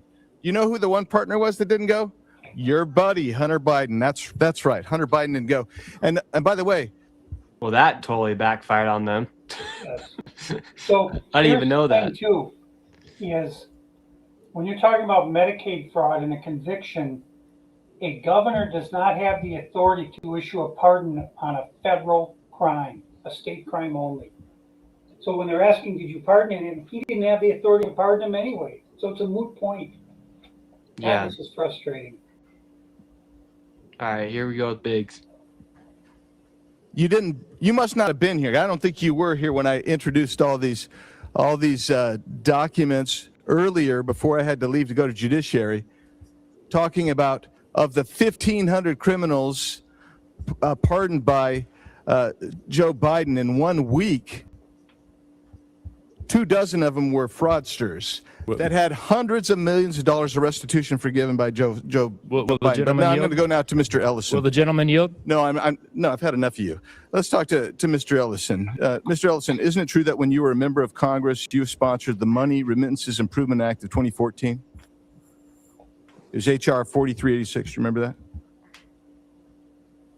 Congressman, I think that's accurate. Yeah, I mean, I get you. We all introduced lots of bills, but that bill's purpose was to give more authority to states to investigate remittance payments. Do you remember that? Congressman, I believe that the purpose of that bill was to facilitate financial transactions for Minnesotans who needed them. Well, in reality, you shifted remittance payment investigations to the states, and that was supported by the Somali American Remittances Association. You may not remember that, but that was. Congressman, could you remind me, did that bill ever pass? HR 4386. So it was supported by the Somali American Resistance Association, and it was so important to you. You said, quote, "This is a great day for diaspora communities around the country, including the Somali and Hmong communities." And that's something you said, and we know that the Somali population in Minnesota supported that bill. That bill was passed, I believe, in 2014. Minnesota started identifying large numbers of remittances payments going overseas. And isn't it true that within 4 years of the bill passing, more than $100 million had been flown out of the Minneapolis airport by Somalians? Do you know that? I don't have the information on that. And then over the last 2 years, the TSA has identified over $700 million being flown out and linked to Somali travel. Are you familiar with that? No, sir, I don't have the data on that. Under your tenure as the AG, the amount of remittance payments going to Somalia, which, by the way, some estimates as high as 40% of all Somalia's GDP comes from those remittance payments, and roughly 40% of families in Somalia receive some benefit, economic benefit directly from some remittance payments. So moving from that, do you know Salim Saeed? That name is not familiar to me, sir. Ikram Mohammed? No. Abshir Omar? No. Okay, so in 2021, you met with a group of Somalis, business people. Those three people were there. Safari Restaurant, Partners in Quality Care, also known as Parties in Nutrition, some of their named partners, and Feeding Our Future representatives, including Abshir Omar, who said they were having difficulties because they were being investigated, and that conduct is very racist, xenophobic, and Islamophobic. Do you remember that meeting? Yes, I do. And I'll tell you that these are people who were fraudsters. They lied to me. They lied to the judge. Yep. They lied to state agencies. And that's why we contributed to them being convicted. Well, let's go on from that, because you may not remember some of the things you said to them, specifically, and maybe we should play this video. I don't know if we have the video queued up. If we have the video queued up, well, that's fine. Let's do it. You call them and say this is not in the right format. Not you're out, you're done, your contracts are over. And so this has my attention. I'm extremely frustrated by it, but we are in the middle of a battle with the agencies now. And I can tell you this, Walls agrees with me that this piddly, stupid stuff running small people out of business is terrible. Because what you thought was terrible there was that these people were being investigated for fraud. And you later took $10,000 in campaign donations from these same individuals. Do you remember that? I would disagree with that characterization entirely, sir. I'm sure you would. No, because it's surely uncomfortable for you. But you took $10,000 from those same people that were ostensibly supposed to be investigated. Yeah. No, that's actually inaccurate. No, it's not inaccurate. Well, it is. First of all, you're entitled to say it's inaccurate, but the facts are the facts. And my time's expired, Mr. Chairman, but I do have some UC requests. Go ahead. Thank you, Mr. Chairman. Minnesota AG, who took $10,000 from convicted scammers, dismisses fraud scandal as political theater. Without objection. Amy Bach alleges Governor Tim Walz, Attorney General Keith Ellison knew of Minnesota fraud. Without objection. Walz and Omar using ICE operations to distract from fraud scandal. Without objection. Tim Walz accused of stonewalling key probe as Somali fraud sweeps his state. Without objection. Conservatives blast Dems. Walz for likening ICE agents to Nazi police force. Without objection. Tim Walz urges Minnesotans to resist federal occupation. Without objection. Tim Walz was a COVID-19 tyrant. Without objection. Anti-ICE agitators set up blockade on Minneapolis Street to check drivers' license plates. Without objection. Minnesota Attorney General's legal opinion could threaten some county agreements with ICE. Without objection. ICE restricted from Minneapolis-owned parking areas under Mayor Fry orders. Minnesota mom jailed over COVID accuses Wallace of tyranny. Minnesota grandma jailed for defying Wallace COVID lockdown order warns you do not want tyranny at this level. And mother ponders. And that's all. Without objection to order. Chair, Wow, now that was recognizes Mr. good. Presley from Massachusetts. I've been in Congress now for almost 8 years, and one of the most meaningful moments that I experienced here was in the Committee on Oversight and Reform under the great Chairman Elijah Cummings. It was the first hearing to take place that I introduced in the House of Representatives on the epidemic that is childhood trauma. Though I represent the Massachusetts 7th, one through line has remained true in my travels and conversations from Massachusetts to Minnesota to Illinois to Texas. And it is the devastating impacts of Trump's terror campaign on our nation's children. This administration. They use children and they use these words like terror campaign, but these are the people who are using children to defraud the government of millions and billions of dollars. These are not the people who care about the children. Well, she must not be talking about terror at the Somali child care because they don't have any kids. So Yeah, but this is kind of like the virtue signaling, the messaging they get across. And that's why you see some of these protesters become. hang the shiny object out here. Don't pay attention to what's really going on. Look over here. Look at this. Yeah, but just as the way they use these words is what incentivizes and what gets these protesters to get to the point where they literally get so crazy that they think they can put hands on a federal officer and nothing's going to happen to them because of the wording that these politicians use. Administration's policies, including but certainly not limited to Operation Metro Surge. In my opinion, I would characterize as child abuse, child neglect, and inflicting childhood trauma. We are experiencing in real time the compounded adultifying of our children, where increasingly so, childhood is a privilege instead of a right. I'm reminded of a conversation I had recently at the airport where a dad approached me to talk about his 6-year-old son who returned home from school, pleading and begging for his parents to give safe haven to his classmate, his best friend, for fear that if they did not do that, that he would be deported.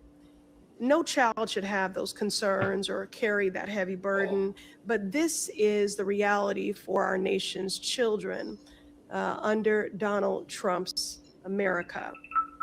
Frederick Douglass said it is easier to build strong children than to repair broken men. We are certainly not building strong children. In my district, the Massachusetts 7th, Eleni, was only 2 weeks old when her father was wrongfully taken by ICE, a trauma that she will carry for the rest of her life. Again, so far I'm speaking about the pleas of a 6-year-old and the policy, rather the family separation of a 2-week-old. In Minnesota, Liam Ramos was only at the age of 5 years old, was detained by ICE and sent to Texas, and he'll carry that trauma for the rest of his life. There are the children that are directly impacted. Then there is that secondary trauma for those who have bore witness. While in Minnesota, I met with parents who have had to establish parental patrols armed with whistles and orange vests and their cameras to try to keep their children safe. Green Street Elementary, it was just across the street from one of the murders that occurred in broad daylight under Operation Metro Surge.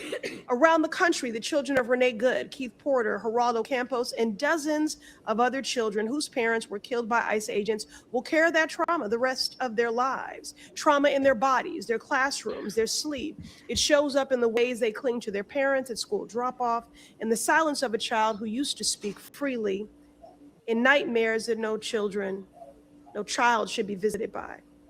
Governor Walz, as a former educator and coach, you work closely with young people experiencing traumatic events. What effect does this have on them, their classmates, and community? And have you heard from mental health professionals or pediatric providers about how this is showing up in your state? No, well, thank you for the question, Congresswoman. First of all, I would say when I talk about Minnesota being one of the best states, if we're not first, it's usually because Massachusetts is. And I note that it is true because you care about this. And you mentioned it correctly. This is generational trauma that's been inflicted, whether it's learning loss that's happened or the trauma we've seen amongst our children.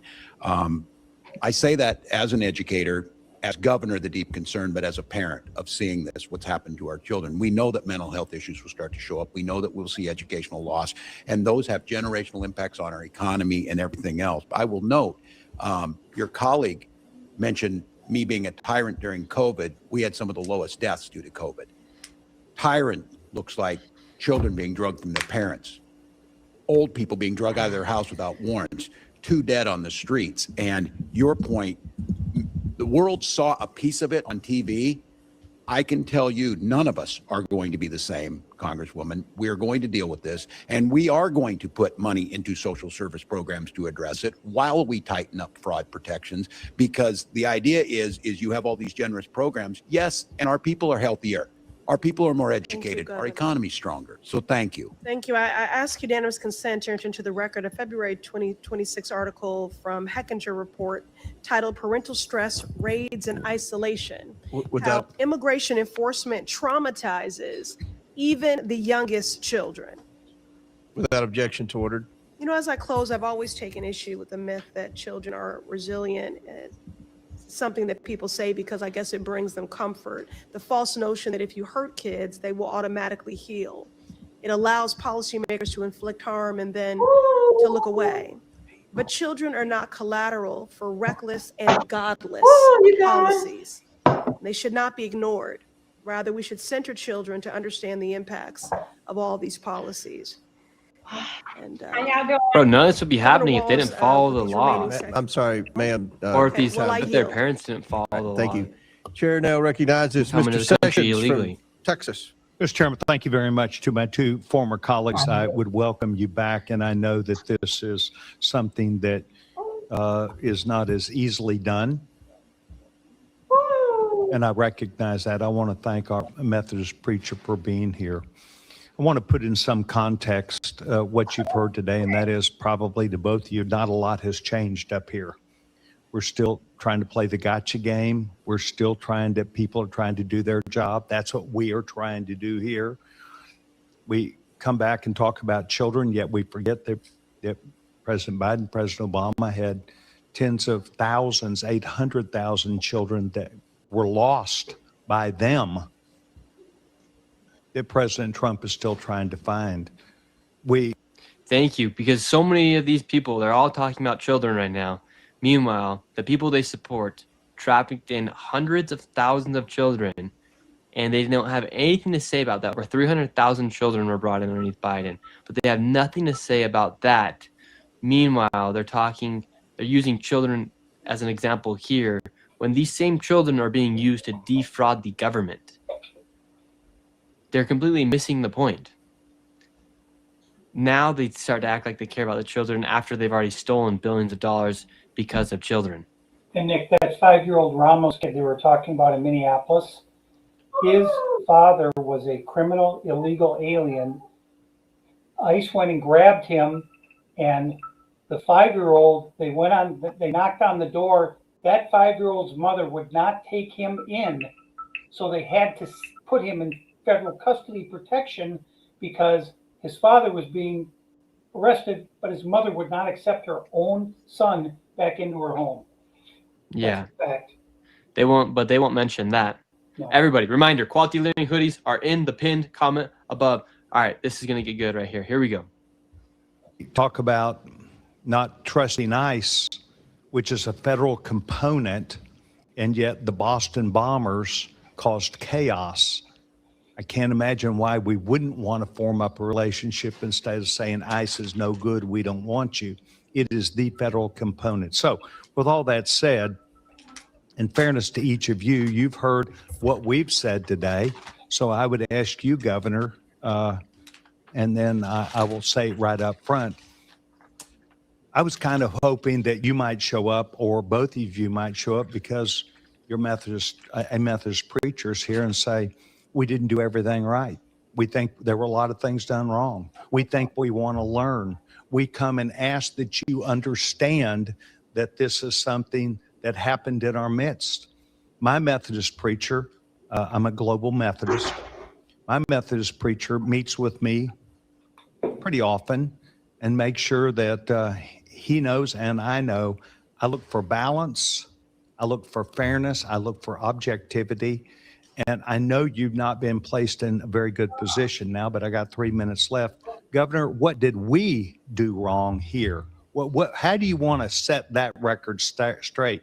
Because otherwise it's going to be he said against you guys. And I want you to tell me, where did we get it wrong on this side?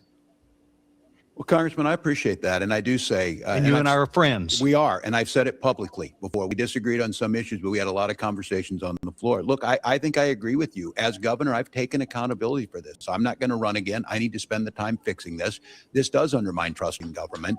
Do I wish there were things that could have happened? He just admitted he's not running again because of the fraud. Earlier, yes, but in this job, wish didn't do it. I'm looking into where I see it. I can tell you this, Congressman, that the safeguards we're putting in place are going to make a difference. I think other states can use them. I think one of the things is I asked if helping in the partnership piece of this, understanding that this happens in all states. I'm certainly not proud this happened. I certainly understand it happened on my watch, whether it predated me or not, I'm here. I think some of the things is there's some legal changes we need around Medicaid eligibility issues that you're talking about that actually might get at this, because I would hope, Congressman, you and I agree, these programs are valuable and they need to go to the people who need them, and we need to stop the fraud that's in there. And I'm trying to explain to you what we did from the beginning. These people continue to be a moving target, and they are very sophisticated. Is there still a problem? Is there still fraud happening? Is there still a problem in, we'll say in Minnesota? I know we're not. I think there's more work to be done. Yes, I will tell you that. And we're working on it. I have a package that I introduced last week. One of the things that I think is going to be helpful, and I know you're working on it up here, is the ability to use AI. It's the pre-screening. What you don't want to hear from us is, and I don't want to hear, that we're arresting people after they did it. We need to stop it before it happened. And I agree with some of that. We're moving. We do need to arrest them, however. We do, but if we're just continuously chasing our tails, it's like I said, if you arrest, I'd like to keep working with you because we've got to stop this. And so I would welcome that. If you put together a list that we can send to other governors and say, here's what we did. That's General. That's fantastic. Congressman Sessions, let me just say thank you for your question.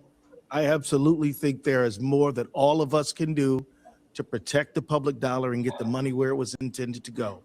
There are all kind of ways to make sure. Yes, but we're talking about the lessons learned. Are you going to show up today and take, as the governor did, and say, we made a mistake. I owe an apology to people. We believe that what you've tried to do today to defend, I'm not trying to put you in a corner, General. I'm trying to get you, because we're sitting here trying to get to where we're going to go. I can assure you, Congressman, that I am here to work to improve this system, and there are improvements that can be made. And your offer to work on a bipartisan basis to solve this fraud crisis, I am all in. And if we can get out of fixing the blame and get to fixing the problem, that would be an enormous thing for me. And I thank you for asking. Well, it's my hope that you will know that being here today, we're doing our job, other people doing their job, but we've got to get to where we can then say, and here is the problem, and we'll take, so Governor did, I accept responsibility, and let's get on to fixing this, because tomorrow is a new day. Mr. Chairman, I appreciate the time. Yes, sir. I yield back my time. Thank you. Chair recognizes my friend, Ms. Tlaib. He says that, but then he cuts me off. Thank you all for coming here. I think it's really important. And, you know, Reverend, I can tell that you care deeply about your community, and it takes courage to come before this committee, especially when you hear so much, to me, just misinformation, also embedded in racist tropes about your community. And so I wanted to ask you, you know, I think a lot of Americans, when you think— Oh, this lady, this good. Well, we know she's probably just going to like give them some alley-oops, but this lady, she's an interesting Allison one. just admitted to the fraud. What is she talking about? Yes, very true. They just did admit to the fraud. And that one last guy, that was pretty, honestly, pretty good segment right there, offering intercede while he kind of humbled himself there, saying, yes, like, well, I basically stepped down to try and fix this. And now he did try to say that we need to stop focusing on what happened in the past and focus on the future. But no, they need to go back and reclaim every single dollar in the rest, every single fraud. And when Presley was talking about being at the airport and the guy came up there, I want to say, what, did that guy have a briefcase with $1 million in it? Just curious. Yeah. All right, here comes Talib. What compelled you to speak out and join hundreds of other faith leaders at the St. Paul airport to protest against the violent ICE occupation of your community? Thank you for the question. Yes, I am here just as I was that day at the airport because I am representative of so many Minnesotans who are actively engaged in the work of neighboring. And I'm also here as I was that day because there are so many Minnesotans for whom it is not safe to speak out today. And I'll tell you, we're learning a lot. I think the whole country is learning a lot from all of you and your neighboring and showing love and showing up for your community. And I know it took a lot of courage for even some of the elected officials to stand up and say, not on our watch.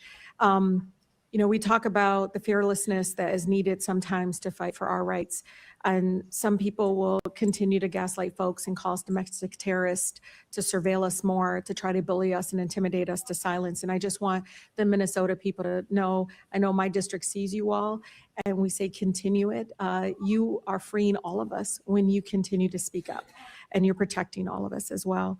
In response to, of course, the powerful local resistance, one of the things they keep saying is it's ended, it's done.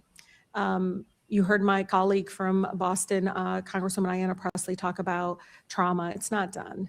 There needs to be a lot of healing, and I don't think they want to fund that or support that. But I'm asking, just as myself and many of us in my district are wondering, is it truthful? Are they done?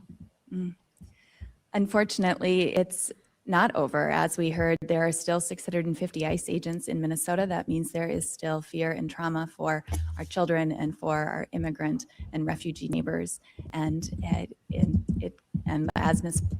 Priestley named, the trauma will go on, and we have much work to do in healing and caring for, especially those who've been most victimized in this. So I want to talk about intention. What's the intent of this hearing? What's the intent of all of it? I think intention is important because to crack down on the chairman, fraud. If I can submit for the record article titled "Fraud Focus: Why is Trump granting clemency to convicted fraudsters?" Without objection to ordered. Because I see this, and even though you're here, you have nothing to hide. These folks are not here. I don't get to question them.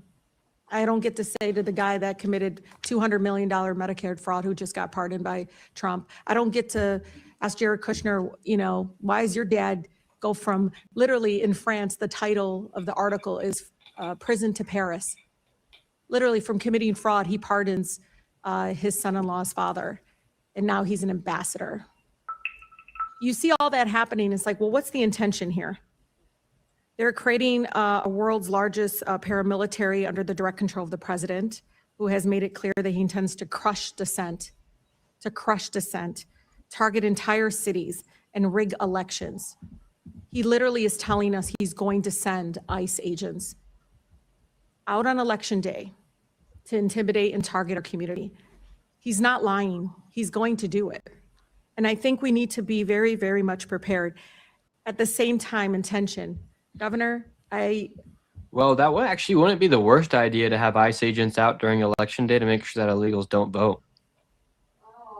Don't you think? All these Dems, they're saying, oh, fraud is bad. But then they're saying it's not bad. I'm confused. But that's actually not a bad idea. I never thought about that. Have ICE agents out on election day to make sure that illegals don't vote. I think that's a good idea. Yeah. Seeing him in this administration funding freeze, and blaming all of these people. Like, I hope people don't blame my community for everything Trump's doing. You know what I mean? Can you imagine right now the impact that is happening? What impact is it going to really have right now? I mean, you're talking about today, this is cut off, and he's refusing to let go of the money that, again, Minnesota actually is supposed to rightfully get appropriated. 400,000 children lose health care, pregnant women, and elderly and rural hospitals will be severely impacted and potentially closed. It's hard because I wonder if they would do that in Kentucky where they have fraud, in Tennessee where they have fraud. Their own numbers show that our error rate is 2.1%. The national average is 6%. I know. You guys testified about it. Attorney General, even though, you know, you gave everybody else 30 seconds. I need to ask you, I mean, you're here today. What could you be doing right now? You're Attorney General. You do what today if you were at work instead of here? To be honest, I mean, can you explain what's back home that you have work to do at home? Like, what can you be doing instead? Microphone, please. All right. Have is a Medicaid fraud bill that I'm trying to get passed to increase The legislature is in session. The legislature is in session, and I'm supposed to meet with House caucus leaders tonight, hoping to make that so that we can do more to stop fraud. Yeah. So that's one thing I could be doing about Ask it. him why the Well, I'll state tell cut you, off you know, I'm funding always to the reminded, same and please people bear with me, Trump Chairman. cut funding off to. The state of Minnesota cut off funding to the same places that Trump cut the funding off to. So how's Ellison going to defend against that? Now he's being sued by the child care. The state is. Yes. They cut off the funding. The same thing Trump did is what the state did. Nobody's asking them. Or just politicized in a way that is not consistent. Because if he's doing this, why are you targeting innocent people? Thank you. Thank you, Ms. Tlaib. I gave you an extra minute and 15 seconds to criticize the chairman of the committee. So, but I do like Ms. Tlaib. Chair recognizes Mr. Gill from Texas. Thank you, Mr. Chairman, and thank you to the witnesses for taking the time to be here. Governor Walter, are you familiar with the Early Intensive Developmental and Behavioral Intervention benefit? I am, Congressman. Got it. It provides services for autism patients. Is that right? That is correct. Got it. And when did you become governor? In January of 2019. In 2019. Okay. So using 2018 as a baseline, do you know what that program paid in Medicaid claims? I do not, Congressman. It was about $671,000. Do you know what that program paid in Medicaid claims in 2024?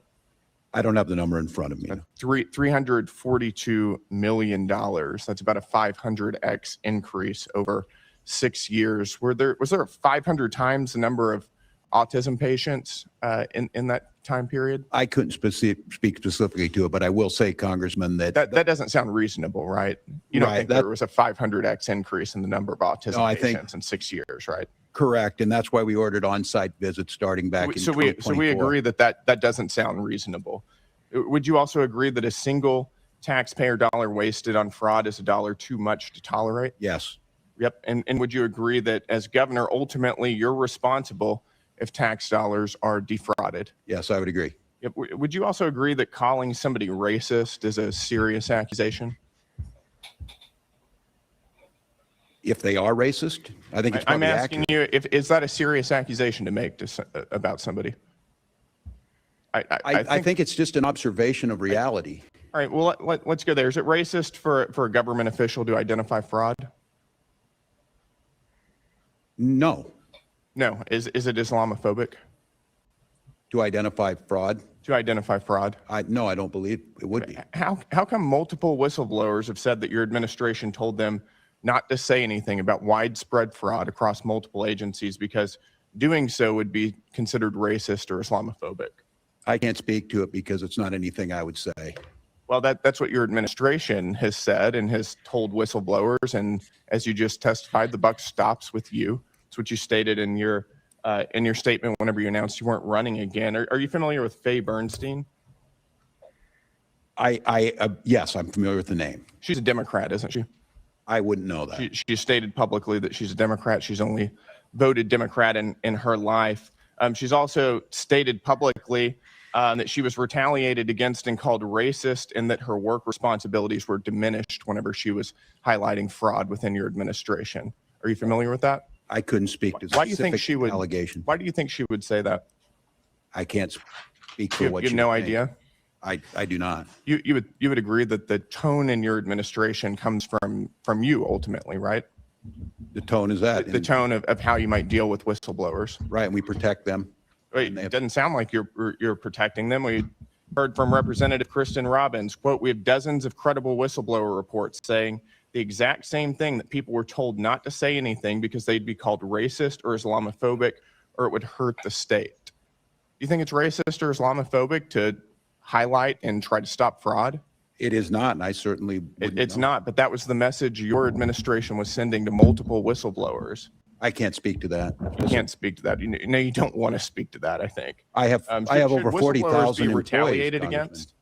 Pardon me? Do you think whistleblowers should be retaliated against? Absolutely not. They have strong protections in Minnesota and lots of paths. And the paths go for That's the not OLA. what we're hearing from whistleblowers. Faye Bernstein, who again has stated that she is a Democrat, she's only ever voted Democrat, says That that, she doesn't was matter whether subjected she's to, quote, Democrat a or Republican. smear campaign for trying to make leadership aware of illegal contracting practices. Why do you think that happened? I can't speak to that, Congressman, because we don't do it. You just don't. You don't know anything. I do know that we have strong whistleblower protections, and I can't speak. That's not what the whistleblowers are saying. According to another report, quote, there's just a continuous effort to stifle you, to shut you up, and it's impossible to overcome. Your administration's response to whistleblowers has also been described as, quote, nearly unbearable retaliation. We've heard claims that, quote, they've been denied vacations, promotions, and that it's hurt people's careers to speak out against fraud. Do you think that had something to do with the prevalence of fraud in your administration? I can't speak to it, but are you going to take responsibility for this? I supervise 40,000 employees. State agencies You have their own. supervise a lot of employees, and as you have said, the buck stops with you. And your administration has treated whistleblowers like absolute dirt, and that's a big reason why we've seen so much of our hard-earned tax dollars defrauded. Look, Congressman, I told you we have strong protections. We have an office of This committee has legislative spoken auditor, to nearly 30 whistleblowers, and they most of came which to are the current employees in your administration who have intimate knowledge of what's been going on, who have all stated that they faced retaliation for calling out fraud. I can't speak to them what they felt. Your time is up. I yield back. Recognizes Ms. Ansari. Mr. Chairman, it's outrageous that this is what we're choosing to spend our time on the Oversight Committee. At the first one, yes, fraud, because let's talk about fraud. At the first one of these ridiculous series of hearings on Minnesota, I brought up the dozens of horrific ongoing corruption scandals in the Trump administration, but I know very scared of Donald Trump, so we won't be talking about those. But those are the things that we should be investigating on the Oversight Committee. Now we have another one. The Department of Justice was caught red-handed with holding explosive and credible FBI witness interviews of a woman who accused Donald Trump of sexually assaulting her when she was a minor. Shouldn't we hold a hearing on that? Shouldn't Pam Bondi be here, forced to testify why she is violating the law that Congress passed, the Epstein Files Transparency Act, nearly unanimously, along with this committee's subpoena? But since the Republican majority instead wants to have a conversation about Minnesota, then let's do that. The Trump-Epstein regime's deployment of thousands of ICE agents, Donald Trump's personal secret police force, is a fascist disgrace. These untrained agents terrorized the people of Minnesota, violated their rights, and even shot them dead in the streets. I want to remind us all about what happened to Alex Preddy, an intensive care nurse murdered by CBP agents while trying to protect a woman that the officers were assaulting. After his murder, Stephen Miller said Alex was, quote, a domestic terrorist who tried to assassinate federal law enforcement, a would-be assassin, and an assassin. Kristi Noem said Alex was, quote, committing an act of domestic terrorism. She said, I don't know any peaceful protester that shows up with a gun and ammunition rather than a sign. She accused Alex Preddy of brandishing a weapon, despite video evidence showing the gun never left its holster. Greg Bovino said, quote, this looks like a situation where an individual wanted to do maximum damage and massacre law enforcement. And Donald Trump said Alex was, quote, a gunman whose weapon was loaded with 2 additional full magazines and ready to go. He said Alex was an agitator and perhaps an insurrectionist, obviously projecting about himself. Dictators in other countries would literally be impressed at how brazen these lies and propaganda spread by the Trump regime and Kristi Noem are. So Governor Walz, I want to thank you and Attorney General Ellison for putting up with all of the lying and hypocrisy from the Republican majority. Governor, is the Trump administration attempting to block Minnesota state and local police from investigating the murders of Alex Preddy and Renee Nicole Good? I believe we're not getting any cooperation, and we were told we would not be part of that. Attorney General may know more. Yes, Congresswoman, we have been told that we would not have access to investigative file, which would include evidence that would be relevant to the investigation in both cases. And even there's one case shooting incident that that was non-fatal, and that one has also we've been frozen out on that one as well. So two We follow-up had to go to questions. court to get the evidence preserved. Okay, Yeah. and two follow-up questions, and whichever one of you wants to answer. Why do you think that might be the case, and is this out of the ordinary? It is wildly out of the ordinary. I can tell you that our local FBI, ATF, even before Operation Metro Surge, you heard about ICE matters, but you didn't hear about it nearly as much as we do now. This is an extraordinary departure from what we know. And we routinely work with federal partners, and we never had problems until now like this. I would just speculate that they need to take accountability for it, and I think they understood what the world saw, that this was improper, and it needs to have justice for these families, and it doesn't appear. I hope those questions are being asked of Secretary Noem today. And Governor Walz and Attorney General Ellison, are you committed to getting to the truth about the murders of Alex Preddy and Renee Good? Absolutely, yes. Yes, I pledge to their families we do that. Thank you. We need to hold this administration accountable for these murders, starting by impeaching Kristi Noem for gross misconduct, lying to Congress, and failure to uphold the laws and the Constitution. I yield back. Chair recognizes Mr. Grothman from Wisconsin. Thank you. We'll go for Governor Walz again. A major focus of today's hearing has been the misuse of federal funds distributed through the Child Care and Development Block Grant. This program is supposed to be helping working families afford child care, and I think the taxpayers expect these programs to be protected from waste and fraud. Most states operate these programs responsibly. The national improper payment average is about 4%. As you know, I kind of watch what's going on in Minnesota because it's a state adjacent to Wisconsin.